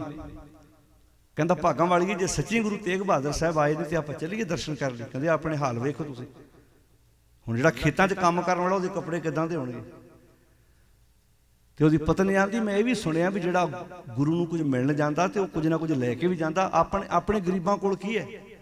ਕਹਿੰਦਾ, ਭਾਗਾਂ ਵਾਲੀਏ, ਮੈਨੂੰ ਭੁੱਖ ਲੱਗੀ ਹੈ, ਸਵੇਰ ਦਾ ਖੇਤਾਂ 'ਚ ਕੰਮ ਕਰ ਰਿਹਾ, ਮੇਰੇ ਵਾਸਤੇ ਆ ਰੋਟੀ ਬਹੁਤ ਵੱਡੀ ਜਾਇਦਾਦ ਹੈ, ਮੈਂ ਪ੍ਰਸ਼ਾਦਾ ਛਕਣਾ। ਆਪਾਂ ਗੁਰੂ ਸਾਹਿਬ ਵਾਸਤੇ ਉਹ ਪ੍ਰਸ਼ਾਦੇ ਲੈ ਚੱਲਦੇ ਹਾਂ। ਉਹ ਕਹਿੰਦੀ, ਇਹ ਗੱਲ ਠੀਕ ਹੈ। ਕਹਿੰਦਾ, ਜੇ ਤੇ ਗੁਰੂ ਤੇਗ ਬਹਾਦਰ ਸਾਹਿਬ ਹੀ ਹੋਏ ਤੇ ਫਿਰ ਮੇਰੀ ਇਹ ਭੇਟਾ ਪ੍ਰਵਾਨ ਕਰਨੀ, ਤੇ ਜੇ ਉਹ ਨਾ ਹੋਏ ਫਿਰ ਉਹਨਾਂ ਨੇ ਮੈਨੂੰ ਲਾਗੇ ਨਹੀਂ ਲੱਗਣ ਦੇਣਾ। ਹੁਣ ਵੇਖਿਓ ਗੁਰੂ ਸਾਹਿਬ ਦੀ ਸ਼ਖਸੀਅਤ। ਮਾਨਸਾ ਜ਼ਿਲ੍ਹੇ ਦੇ ਵਿੱਚ ਪਿੰਡ ਹੈ ਸਮਾਊ, ਜਿੱਥੇ ਅੱਜ ਵੀ ਉਸ ਕਿਸਾਨ ਦੇ ਨਾਂ ਤੇ ਗੁਰਦੁਆਰਾ ਬਣਿਆ। ਅਮੀਰ ਲੋਕ ਤਾਂ ਉਸ ਵੇਲੇ ਵੀ ਬਹੁਤ ਹੋਣਗੇ ਜਿਨ੍ਹਾਂ ਨੇ ਚਾਹਿਆ ਹੋਵੇਗਾ ਵੀ ਸਾਡਾ ਨਾਂ ਰਵੇ, ਲੋਕ ਸਾਨੂੰ ਯਾਦ ਕਰਨ। ਨਾ ਜਾਇਦਾਦ ਨਾਲ ਨਹੀਂ ਕਰਦਾ, ਯਾਦ ਕੀਤਾ ਜਾਂਦਾ ਉਹਦੇ ਕਰਮਾਂ ਨਾਲ, ਉਹਦੇ ਕੰਮਾਂ ਨਾਲ। ਜੇ ਕੰਮ ਪੱਲੇ ਹੋਣਗੇ ਫਿਰ, ਜੇ ਪੱਲੇ ਤੇਰੇ ਸਚਾਈ ਹੋਈ ਤੇ ਤੇਰੇ ਘਰ ਔਲਾਦ ਨਾ ਵੀ ਹੋਵੇ ਤੇ ਤੇਰਾ ਦੁਨੀਆ ਦੇ ਤਖਤੇ ਤੇ ਨਾਮ ਰਵੇਗਾ। ਪਰ ਜੇ ਤੇਰੇ ਪੱਲੇ ਕੱਖ ਨਾ ਆਇਆ, ਪੁੱਤਰ ਭਾਵੇਂ 2 ਦੇ 3 ਹੋਣ, ਤੇਰਾ ਤਖਤੇ ਤੋਂ ਨਾ ਮਿਲਦੇ ਜਿਆਦੀ ਦੇਰ ਨਹੀਂ ਲੱਗਣੀ। ਇਹ ਬਾਣੀ 'ਚ ਲਿਖਿਆ, ਮੋਇਆ ਗੰਢ ਨੇਕੀ ਸੱਤ ਹੋਏ। ਮਰਨ ਤੋਂ ਬਾਅਦ ਬੰਦੇ ਦੀ ਗੰਢ ਨੇਕੀ ਨਾਲ ਪੈਂਦੀ ਹੈ, ਸਚਾਈ ਨਾਲ ਪੈਂਦੀ ਹੈ। ਜੇ ਔਲਾਦ ਨਾਲ ਗੰਢ ਪੈਂਦੀ ਤੇ ਬੇਬੇ ਨਾਨਕੀ ਨੂੰ ਤਾਂ ਬਿਨਾਂ ਔਲਾਦ ਤੋਂ ਯਾਦ ਕਰੀ ਜਾਂਦੇ ਆਪਾਂ। ਇੱਥੇ ਔਲਾਦ ਵਾਲੀਆਂ ਬੀਬੀਆਂ ਨੂੰ ਕੋਈ ਦੂਜੀ ਤੀਜੀ ਪੀੜ੍ਹੀ ਤੋਂ ਬਾਅਦ ਕੋਈ ਪੁੱਛ ਕੇ ਵੇਖਿਆ? ਆਪਾਂ ਨੂੰ ਇੱਥੇ ਕੋਈ ਬੈਠਾ ਪੁੱਛਿਆ ਸਾਡੀ ਦਾਦੀ ਦਾ ਕੀ ਨਾਮ ਹੈ, ਪਤਾ ਹੈ, ਪੜਦਾਦੀ ਦਾ ਕੀ ਨਾਮ ਹੈ, ਪਤਾ ਹੋ ਕਈਆਂ ਨੂੰ, ਪਰ ਪੜਦਾਦੀ ਦੀ ਲੱਕੜਦਾਦੀ 5-7 ਪੀੜ੍ਹੀਆਂ ਪਿੱਛੇ ਪੁੱਛ ਕੇ ਵੇਖੇ ਕੋਈ?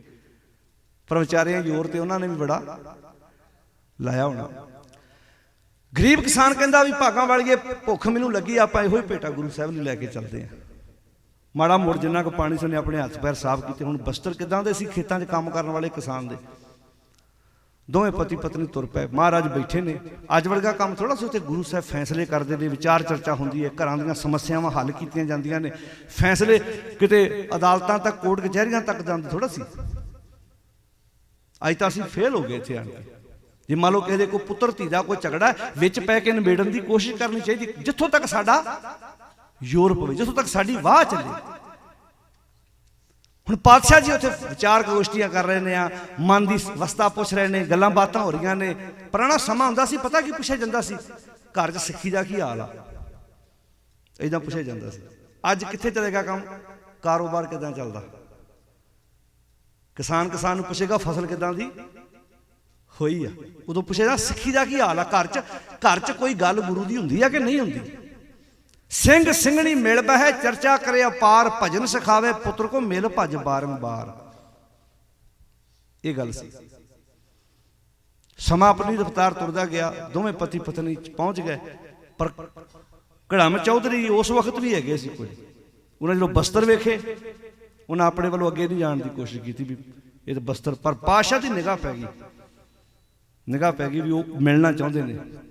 ਸੇਵਾਦਾਰ ਨੂੰ ਭੇਜਿਆ ਜੀ, ਉਹਨਾਂ ਨੂੰ ਅੱਗੇ ਆਉਣ ਦਿਓ। ਟੈਂਟ ਸਧਾਰਨ ਜਿਹਾ ਟੈਂਟ ਲੱਗਾ ਹੋਇਆ, ਤੰਬੂ ਲੱਗਾ ਜਿੱਥੇ ਪਾਤਸ਼ਾਹ ਬੈਠੇ ਨੇ, ਵਿਚਾਰ ਗੋਸ਼ਟੀਆਂ ਹੋ ਰਹੀਆਂ ਨੇ। ਅੰਦਰ ਆਏ, ਪੁੱਛਿਆ ਮਹਾਰਾਜ ਨੇ, ਹਾਂਜੀ ਭਾਈ ਦੱਸੋ ਜੀ। ਕਹਿੰਦੇ ਜੀ ਮੈਂ ਇਸੇ ਪਿੰਡ ਦਾ ਕਿਸਾਨ ਆ। ਹੁਣ ਉਹਦੇ ਲਾਗੇ ਲਾਗੇ ਅਮੀਰ ਬੰਦੇ ਵੀ ਬੈਠੇ ਹੋਣਗੇ, ਪਰ ਆਵਾਜ਼ ਕਿਹਨੂੰ ਮਾਰੀ ਮਹਾਰਾਜ ਨੇ? ਜਿਹਦੇ ਬਸਤਰ ਵੇਖੇ, ਹੱਥ ਵਿੱਚ ਕੁਝ ਫੜਿਆ ਹੈ, ਪਾਤਸ਼ਾਹ ਜੀ ਵੱਲ ਨੂੰ ਆ ਰਿਹਾ ਹੈ। ਮਹਾਰਾਜ ਕਹਿੰਦੇ ਹਾਂਜੀ ਦੱਸੋ, ਹੁਕਮ ਕਰੋ ਜੀ। ਕਹਿੰਦੇ ਪਾਤਸ਼ਾਹ ਮੈਂ ਇਸੇ ਪਿੰਡ ਦਾ ਕਿਸਾਨ ਆ, ਖੇਤਾਂ 'ਚ ਕੰਮ ਕਰ ਰਿਹਾ ਸੀ। ਮੇਰੀ ਪਤਨੀ ਪਿੰਡੋਂ ਆਈ ਮੇਰੇ ਲਈ ਪ੍ਰਸ਼ਾਦਾ ਲੈ ਕੇ।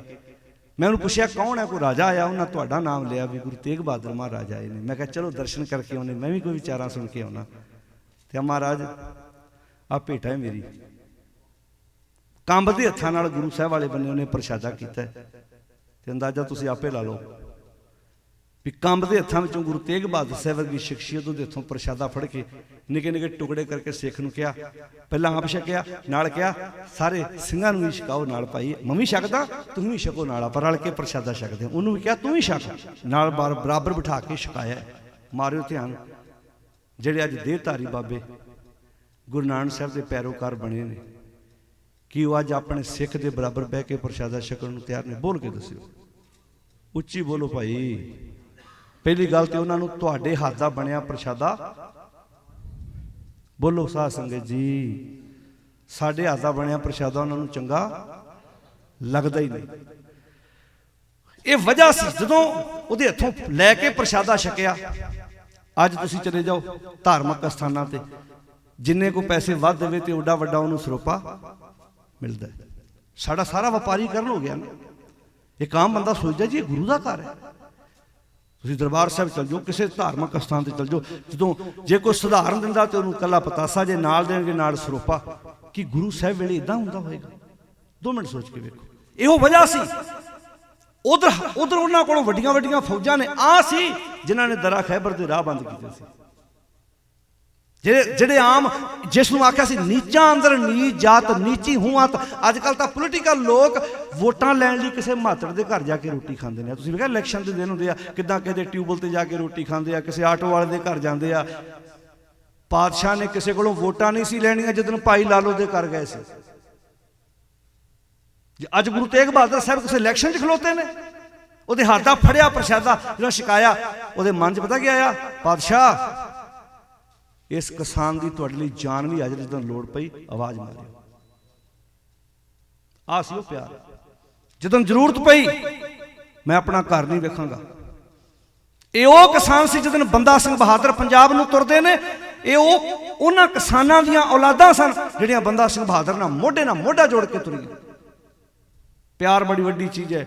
ਜਦੋਂ ਤੁਹਾਡੇ ਨਾਲ ਕੋਈ ਬਰਾਬਰ ਬਹਿ ਕੇ ਪ੍ਰਸ਼ਾਦਾ ਛਕ ਜਾਂਦਾ ਹੈ ਨਾ, 100% ਚੋਂ 50% ਤੇ ਤੁਹਾਡਾ ਵੈਸੇ ਹੀ ਹੋ ਜਾਂਦਾ। ਆ ਜਿਹੜੀ ਅੱਜ ਅਸੀਂ ਪੰਗਤ 'ਚ ਬਹਿ ਕੇ ਪ੍ਰਸ਼ਾਦਾ ਛਕਦੇ ਆ ਨਾ, ਇਹ ਸਾਡੇ ਲਈ ਅੱਜ ਆਮ ਗੱਲ ਹੈ। ਕਦੀ ਸਮਾਂ ਸੀ ਉੱਚ ਘਰਾਣੇ ਦੇ ਉੱਚੀ ਜਾਤ ਵਾਲਾ ਦੂਜੀ ਨੂੰ ਲਾਗੇ ਨਹੀਂ ਸੀ ਬਹਿਣ ਦਿੰਦਾ। ਉਹ ਕਹਿੰਦਾ ਸੀ ਤੂੰ ਮੇਰੇ ਬਰਾਬਰ ਬਹਿ ਕੇ ਰੋਟੀ ਖਾ ਨਹੀਂ ਸਕਦਾ। ਅੱਜ ਅਸੀਂ ਬਰਾਬਰ ਬਹਿ ਕੇ, ਅੱਜ 500 ਕਿੱਲੇ ਦਾ ਮਾਲਕ ਵੀ ਹੱਥ ਵਿੱਚ ਬਾਲਟੀ ਫੜ ਕੇ ਜਦੋਂ ਦਾਲ ਵਰਤਾਉਂਦਾ ਪੰਗਤ ਵਿੱਚ, ਤੇ ਉਹਦੇ ਖੇਤ ਵਿੱਚ ਕੰਮ ਕਰਨ ਵਾਲਾ ਇਹਦਾ ਹੱਥ ਕਰਕੇ ਉਹਦੇ ਕੋਲੋਂ ਛਕ ਰਿਹਾ। ਕਦੀ ਸੋਚ ਕੇ ਵੇਖਿਆ? ਉਲਟੀ ਗੰਗਾ ਵਹਾਇਓ, ਇਹਨੂੰ ਉਲਟੀ ਗੰਗਾ ਕਿਹਾ ਸੀ। ਇਸੇ ਨੂੰ ਆਖਿਆ ਸੀ ਜਿਹੜੇ ਸਿਰ ਨੂੰ ਪੈਰਾਂ ਤੇ ਝੁਕਾ ਦੇਣ ਦੇ ਉੱਚ ਜਾਤੀ ਅਸੀਂ ਲਿਆ ਕੇ ਗੁਰੂ ਸਾਹਿਬ ਨੇ ਬਰਾਬਰ, ਪਰ ਅਸੀਂ ਤਾਂ ਸਾਰਾ ਕੁਝ ਹੀ ਖਤਮ ਹੋ ਗਿਆ ਸਾਡਾ। ਅਸੀਂ ਤਾਂ ਇਸ ਬੰਨੇ ਧਿਆਨ ਦਿੱਤਾ ਹੀ ਨਹੀਂ ਕਦੀ ਵੀ ਗੁਰੂ ਸਾਹਿਬ ਨੇ ਕਿੱਡੀ ਸੋਹਣੀ ਵਿਚਾਰ।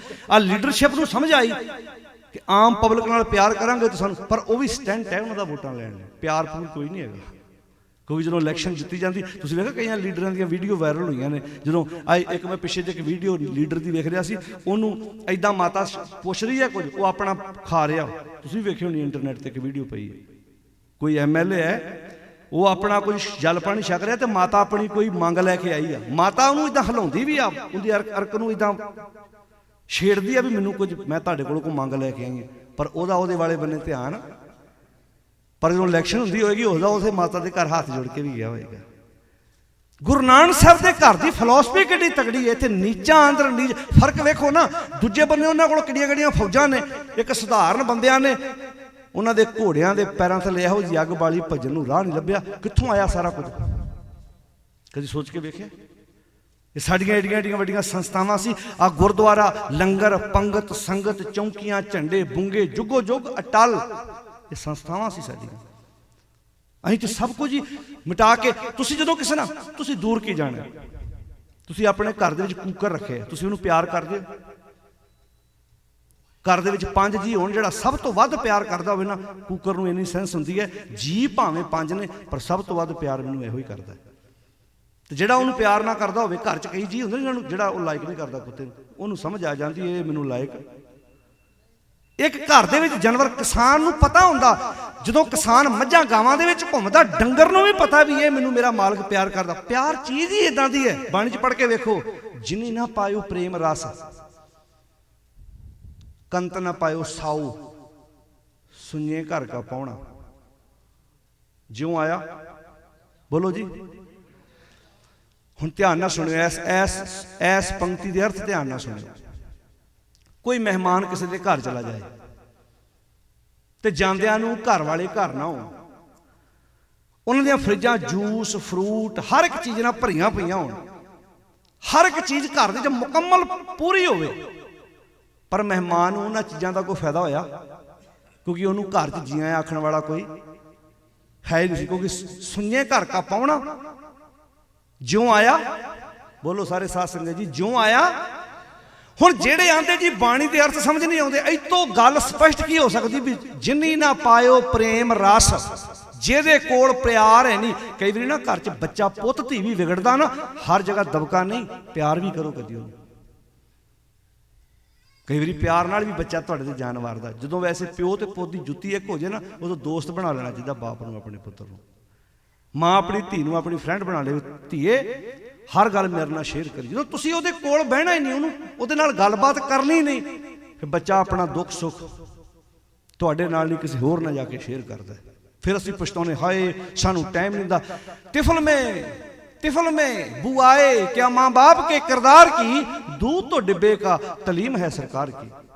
तिफल कहते बच्चे नूं, दुध बच्चे नूं डब्बे दा पियाता, सिक्ख्या स्कूलों ने दे दी, माँ बाप बच्चे दे जीवन च कित्थे है दसो। तिफल में बुआए क्या माँ बाप के, बोलो जी, किरदार की, दूध तो डिब्बे का, डिब्बा समझो। ਇੱਥੇ ਤੇ ਗੱਲਾਂ ਸਮਝਣੀਆਂ ਬੜੀਆਂ ਸੌਖੀਆਂ। ਚਲੋ ਪਿੰਡਾਂ 'ਚ ਮੱਝਾਂ ਗਾਵਾਂ ਦਾ ਆਪਣੀਆਂ ਰੱਖੀਆਂ ਹੁੰਦੀਆਂ, ਇੱਥੇ ਤਾਂ ਆਪਾਂ ਭੱਜ ਕੇ ਕੈਨ ਫੜ ਲਿਆਉਣੇ ਵੀ ਮੋਗਿਆ 2 ਹੋਰ ਲੈ ਆਓ। ਦੁੱਧ ਡੱਬੇ ਦਾ ਪਿਆ ਤਾ। ਸਿੱਖਿਆ ਕਿਹਨੇ ਦਿੱਤੀ? ਸਕੂਲ ਨੇ। ਤੇ ਮਾਂ ਨੇ ਕੀ ਸਿਖਾਇਆ?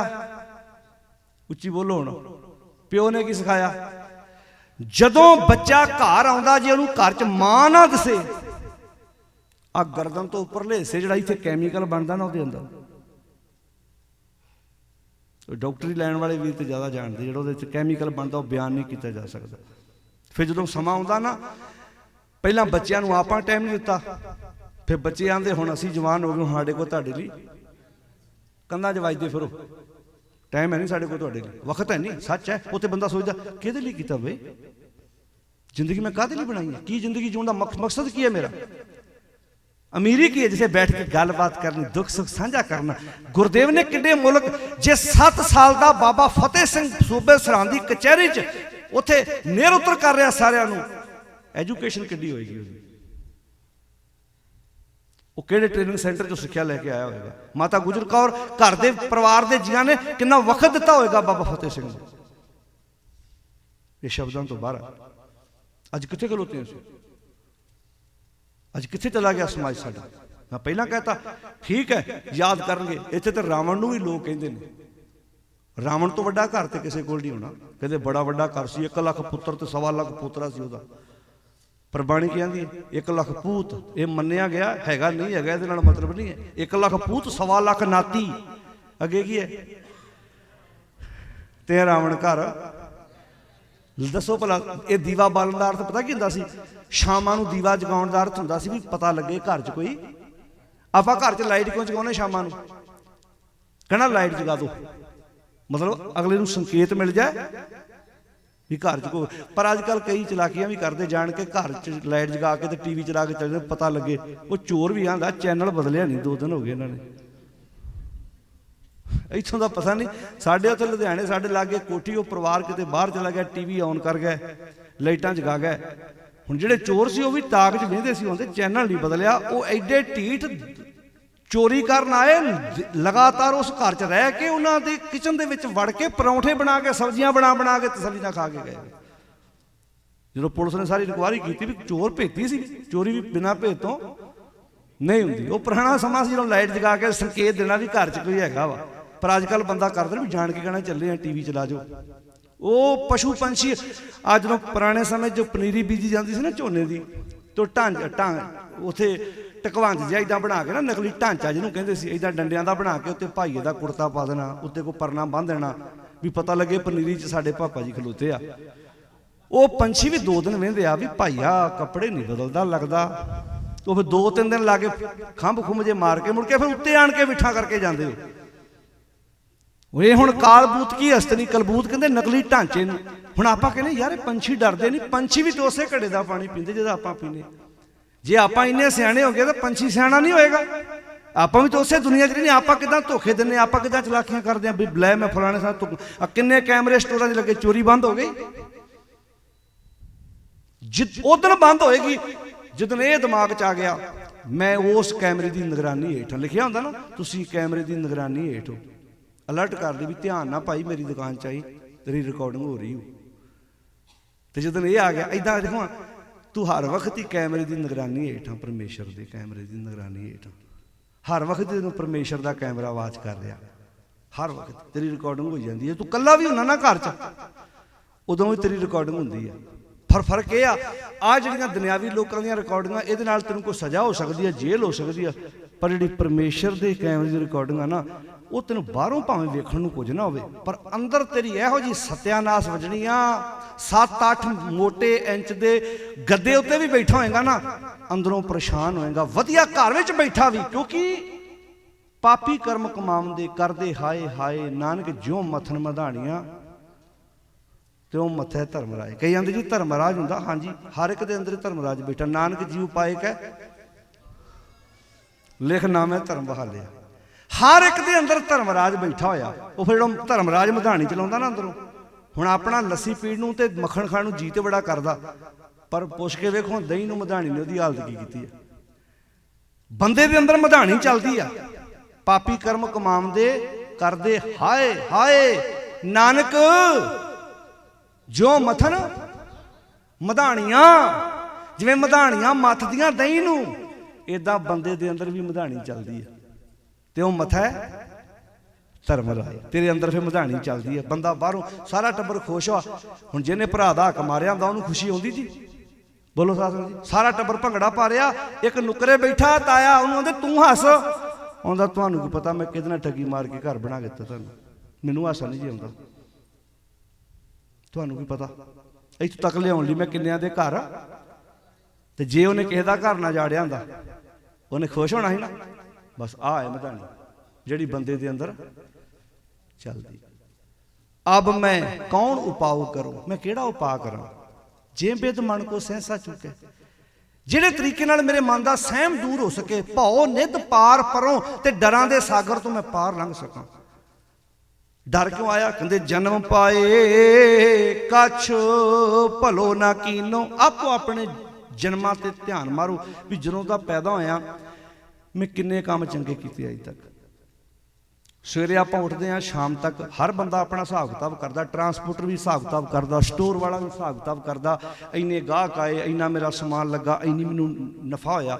ਕਦੀ ਆਪਣੇ ਆਪ ਬਾਰੇ ਹਿਸਾਬ ਕਿਤਾਬ ਕਰ। ਬੰਦੇ ਖੋਜ ਦਿਲ, ਇਹ ਨਹੀਂ ਆਖਿਆ ਕੱਲ ਤੇ ਛੱਡ, ਕਹਿੰਦੇ ਹਰ ਰੋਜ਼। ਇਹਨੂੰ ਆਖਿਆ ਨਿੱਤ ਦਾ ਨੇਮ। ਨਿੱਤ ਬੰਦੇ ਖੋਜ।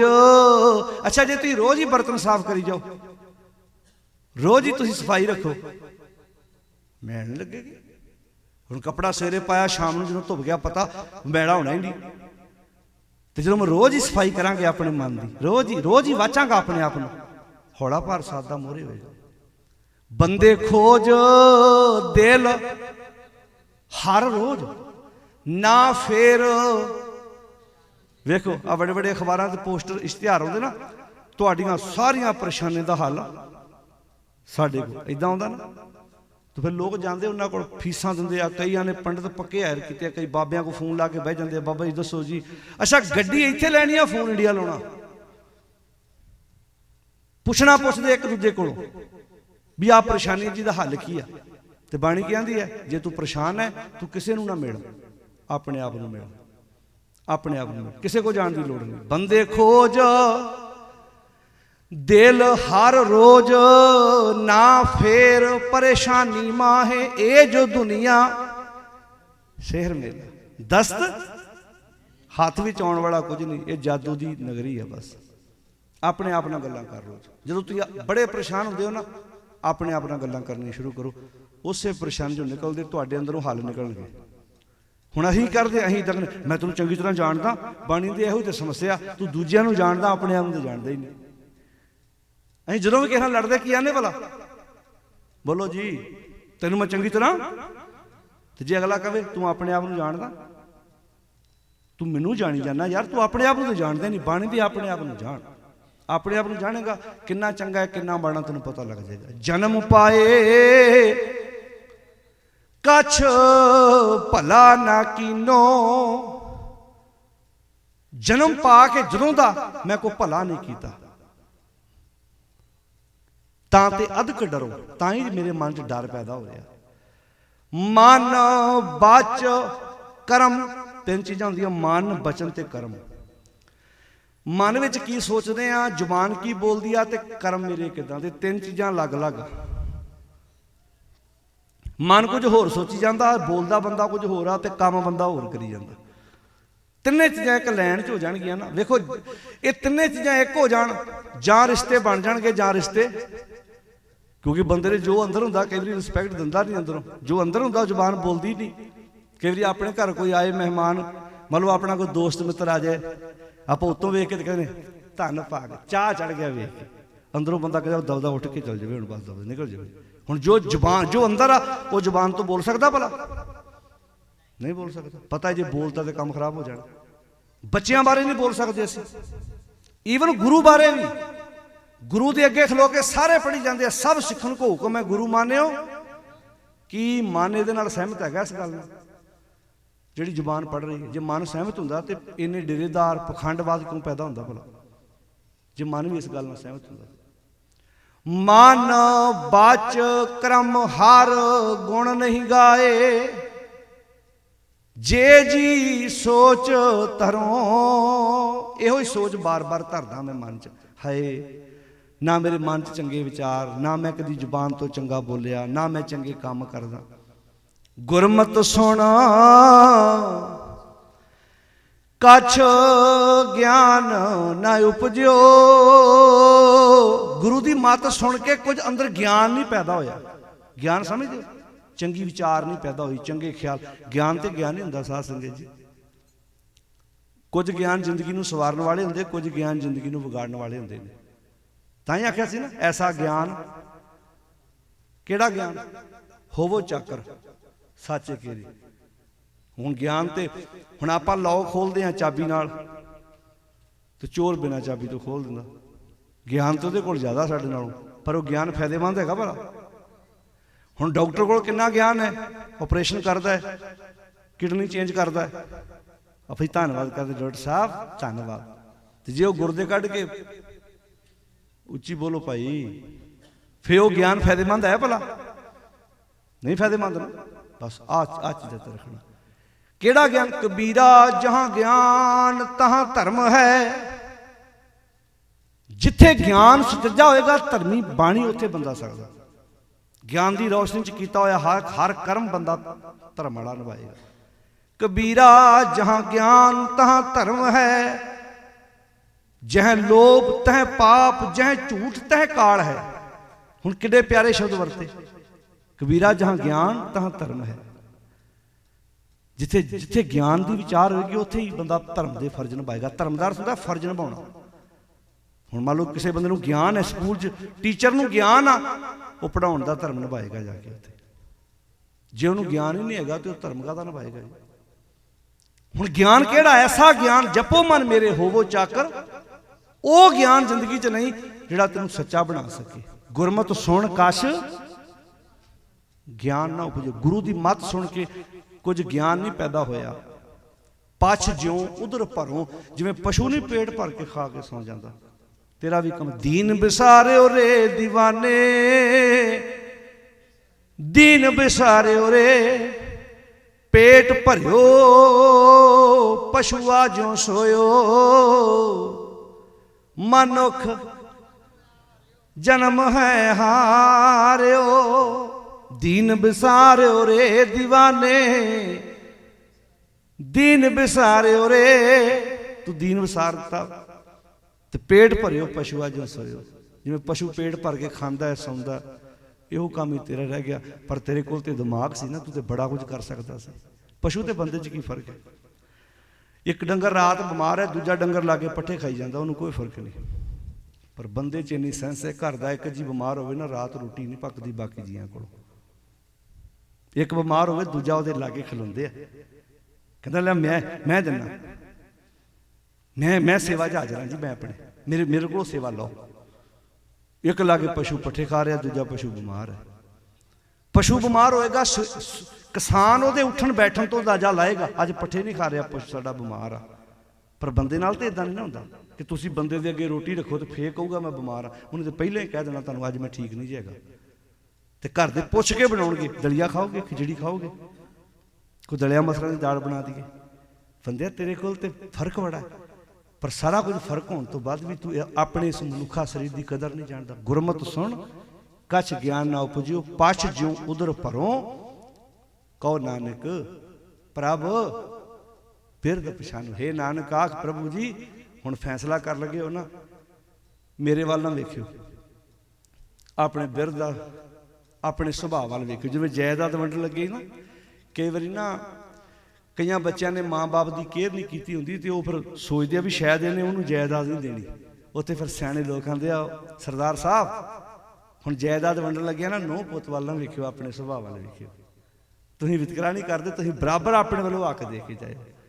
ਇੱਥੇ ਪਾਤਸ਼ਾਹ ਜੀ ਕਹਿੰਦੇ ਹੇ ਅਕਾਲ ਪੁਰਖ ਵਾਹਿਗੁਰੂ, ਹੁਣ ਜਦੋਂ ਤੁਸੀਂ ਫੈਸਲਾ ਕਰਨਾ ਨਾ ਸਾਡੇ ਵੱਲ ਨਾ ਵੇਖਿਓ, ਕਿਉਂਕਿ ਲੇਖੇ ਛੋੜ ਲੇਖੇ ਛੁੱਟ। ਜੇ ਲੇਖਿਆਂ ਤੇ ਗੱਲ ਆ ਗਈ ਫਿਰ ਤੇ ਛੁੱਟਣਾ ਹੀ ਨਹੀਂ, ਕਿਉਂਕਿ ਆਪਣੀ ਕਰਨੀ ਕਰ ਨਰਕ ਹੁਣ ਪਾਉਂ ਠਰ। ਭਾਈ ਗੁਰਦਾਸ ਜੀ ਕਹਿੰਦੇ ਜੇ ਤੇ ਮੈਂ ਆਪਣੇ ਕੰਮਾਂ ਵੱਲ ਵੇਖਾਂ ਨਾ, ਮੈਨੂੰ ਤਾਂ ਨਰਕਾਂ ਵਾਲਿਆਂ ਨੂੰ ਨਹੀਂ ਰੱਖਣਾ। ਜੇ ਨਰਕ ਹੋਏ ਤੇ ਵੈਸੇ ਨਰਕਾਂ ਨੂੰ ਗੁਰਮਤਿ ਮੰਨਦੀ ਨਹੀਂ। ਕਹਿੰਦੇ ਮੰਨ ਲਓ ਜੇ ਨਰਕ ਕਿਤੇ ਹੋਏ, ਮੈਨੂੰ ਤਾਂ ਰੱਖਣੇ ਨਹੀਂ ਉਹਨਾਂ ਨੇ, ਕਹਿਣਾ ਤੇਰੇ ਦੇ ਪੱਲੇ ਕੱਖ ਨਹੀਂ ਹੈਗਾ। ਆਪਣੀ ਕਰਨੀ ਕਰ ਨਰਕ ਹੁਣਾ ਪਾਉਂ ਠੌਰ, ਤੁਮਰੋ ਬਿਰਧ ਕਰ ਆਸਰਾ ਸੰਭਾਰੋ। ਪਰ ਜੇ ਮੈਂ ਤੇਰੇ ਸੁਭਾਅ ਵੱਲ ਵੇਖੂੰਗਾ ਫਿਰ ਮੈਨੂੰ ਥੋੜਾ ਜਿਹਾ ਹੌਸਲਾ ਵੱਜਦਾ, ਫਿਰ ਨਹੀਂ ਗੱਲ ਬਣ ਜਾਣੀ। ਲੇਖਾ ਛੋੜ ਅਲੇਖੇ ਛੁੱਟੇ, ਹਮ ਨਿਰਗੁਣ ਲੇਹੋ ਵਾਲੇ। ਬਸ ਆਖਦੇ ਕਹੋ ਨਾਨਕ ਪ੍ਰਭ ਬਿਰਧ ਪਛਾਣੋ, ਆਪਣੇ ਬਿਰਧ ਵੱਲ ਨੂੰ ਪਛਾਣਿਓ। ਤਬ ਹਉ ਪਤਤ ਤਰੋਂ। ਸਿੱਖ ਰਹਿਤ ਮਰਿਆਦਾ ਮੁਤਾਬਕ ਪਤਤ ਉਹ ਆ ਜਿਹਨੇ ਕੇਸ ਕਤਲ ਕੀਤੇ ਹੋਣ, ਕੁੱਠਾ ਖਾਧਾ ਹੋਵੇ ਜਾਂ ਅਪਰਤਨਗਾਮੀ ਹੋਵੇ। ਪਰ ਬਾਣੀ ਮੁਤਾਬਕ ਹੈ ਜਿਹਦੇ ਕੋਲ ਕੇਸ ਵੀ ਹੋਣ, ਭਾਵੇਂ ਤੂੰ ਬਾਹਰੋਂ ਪੂਰਾ ਸਾਬਤ ਸੂਰਤ ਹੋਵੇ, ਪਰ ਜੇ ਤੇਰੇ ਮਨ ਵਿੱਚ ਵਕਾਰ ਆ ਨਾ, ਤੂੰ ਫੇਰ ਵੀ ਪਤਤ। ਗੁਰਬਾਣੀ ਮੁਤਾਬਕ ਦੀ ਗੱਲ ਦੱਸ ਰਿਹਾ ਮੈਂ ਤੁਹਾਨੂੰ। ਕਹੋ ਨਾਨਕ ਪ੍ਰਭ ਬਿਰਧ ਪਛਾਨੋ, ਤਬ ਹਉ ਪਤਤ। ਜਿਹੜਾ ਮੈਂ ਵਕਾਰਾਂ 'ਚ ਡਿੱਗਾ ਪਿਆ ਸੀ, ਮੈਂ ਤਰ ਸਕਦਾ ਵਾਂ। ਮਨੂਰ ਲੋਹਾ ਵੀ ਸੋਨਾ ਬਣ ਸਕਦਾ ਵਾ। ਭਇਆ ਮਨੂਰ ਕੰਚਨ ਫਿਰ ਹੋਵੇ, ਜੇ ਗੁਰ ਮਿਲੇ ਤਨਿਆ, ਏਕ ਨਾਮ ਅੰਮ੍ਰਿਤੋ ਦੇਵੇ ਤੋ ਨਾਨਕ ਤ੍ਰਿਸ਼ਟਿ ਤੇ। ਆਓ ਗੁਰੂ ਤੇਗ ਬਹਾਦਰ ਮਹਾਰਾਜ ਜਿਨ੍ਹਾਂ ਦਾ 401 ਸਾਲਾ ਪ੍ਰਕਾਸ਼ ਪੁਰਬ, ਲਗਾਤਾਰ 4 ਦੀਵਾਨਾਂ 'ਚ ਆਪਾਂ ਹਾਜ਼ਰੀ ਭਰੀਏ, ਗੁਰੂ ਦੀ ਬਖਸ਼ਿਸ਼ ਪ੍ਰਾਪਤ ਕਰੀਏ, ਗੁਰੂ ਦੀ ਬਾਣੀ ਖੁਦ ਪੜ੍ਹੀਏ, ਸਹਿਜ ਪਾਠ ਆਪਣੇ ਘਰਾਂ 'ਚ ਕਰੋ, ਗੁਰਬਾਣੀ ਵਿਚਾਰੋ, ਆਪਣੇ ਬੱਚੇ ਬੱਚੀਆਂ ਨਾਲ ਪੰਜਾਬੀ ਘਰ 'ਚ ਬੋਲੋ, ਚੰਗੇ ਸੰਸਕਾਰ ਆਪਣੇ ਪੁੱਤਰਾਂ ਧੀਆਂ ਨੂੰ ਦੇਣ ਦਾ ਯਤਨ ਕਰੋ। ਸਾਰਿਆਂ ਦਾ ਧੰਨਵਾਦ। ਇੱਥੋਂ ਦੀ ਸਮੁੱਚੀ ਪ੍ਰਬੰਧਕ ਕਮੇਟੀ, ਭਾਈ ਪਰਮਜੀਤ ਸਿੰਘ, ਰਾਗੀ ਜਥਾ, ਜਿੰਨੇ ਵੀ ਤੁਸੀਂ ਸੇਵਾਦਾਰ, ਜਿਨ੍ਹਾਂ ਨੇ ਵੀ ਲੰਗਰ ਬਣਾਏ, ਲੰਗਰ ਵਰਤਾਏ, ਲਗਾਤਾਰ ਇਹ ਟੀਮ ਵਰਕ ਹੁੰਦਾ, ਤੁਸੀਂ ਲਗਾਤਾਰ ਇਹ ਸੇਵਾਵਾਂ ਕੀਤੀਆਂ ਨੇ। ਸਾਡੇ ਵੀਰ ਜੀ ਲਗਾਤਾਰ ਇਹ ਰਿਕਾਰਡਿੰਗਾਂ ਕਰਕੇ ਇੰਟਰਨੈਟ 'ਤੇ ਉਦੋਂ ਦੀ ਸੇਵਾ ਕਰ ਰਹੇ ਨੇ। ਇਹ ਵੀ ਬੜੀ ਵੱਡੀ ਗੱਲ ਹੈ ਕਿ ਦੇਸ਼ਾਂ ਵਿਦੇਸ਼ਾਂ ਵਿੱਚ ਕਿੱਥੇ ਕਿੱਥੇ ਕੋਈ ਵੀਰ ਬੈਠਾ ਸੁਣ ਰਿਹਾ ਹੈ, ਉਹਨਾਂ ਤੱਕ ਇਹ ਸੁਨੇਹਾ। ਵੇਖੋ, ਮੈਂ ਗੱਲ ਪਹਿਲਾਂ ਕਹੀ ਸੀ ਵੀ ਇਹ ਚੀਜ਼ਾਂ ਮਾੜੀਆਂ ਨਹੀਂ, ਉਹਦੀ ਵਰਤੋਂ 'ਤੇ ਡਿਪੈਂਡ ਕਰਦਾ ਤੁਸੀਂ ਵੇਂਦੇ ਕੀ ਜੇ, ਸੁਣਦੇ ਕੀ ਜੇ।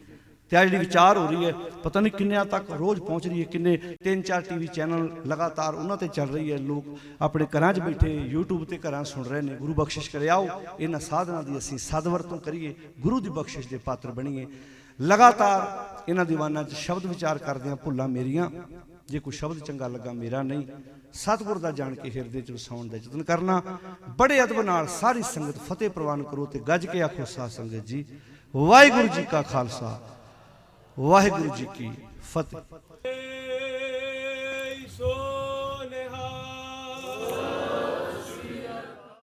ਧੰਨ ਧੰਨ ਸ੍ਰੀ ਗੁਰੂ ਗ੍ਰੰਥ ਸਾਹਿਬ ਜੀ ਦੀ ਗੋਚ ਜੋੜ ਬੈਠੀ ਗੁਰੂ ਸਵਾਰੀ ਸਾਧ ਸੰਗਤ ਜੀਓ, ਆਓ ਸਾਰੇ ਰਲ ਕੇ ਸਤਿਗੁਰਾਂ ਦੀ ਬਖਸ਼ੀ ਫਤਿਹ ਦੀ ਸਾਂਝ ਪਾਈਏ।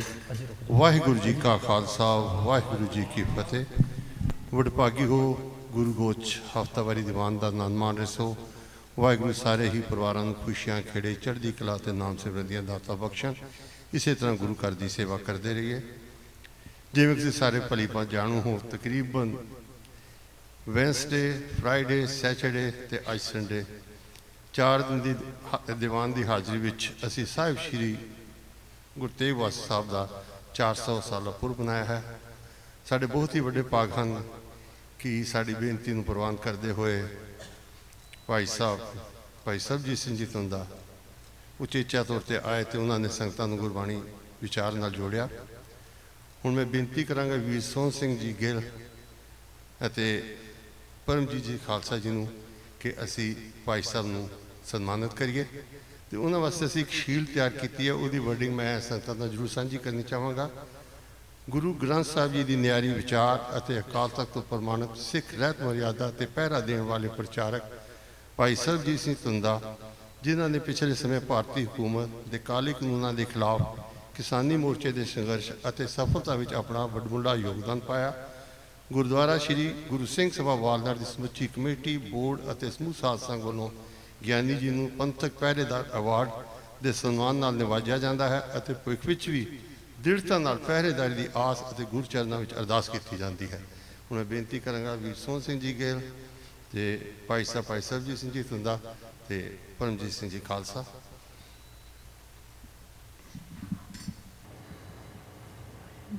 ਬੋਲੇ ਸੋ ਨਿਹਾਲ।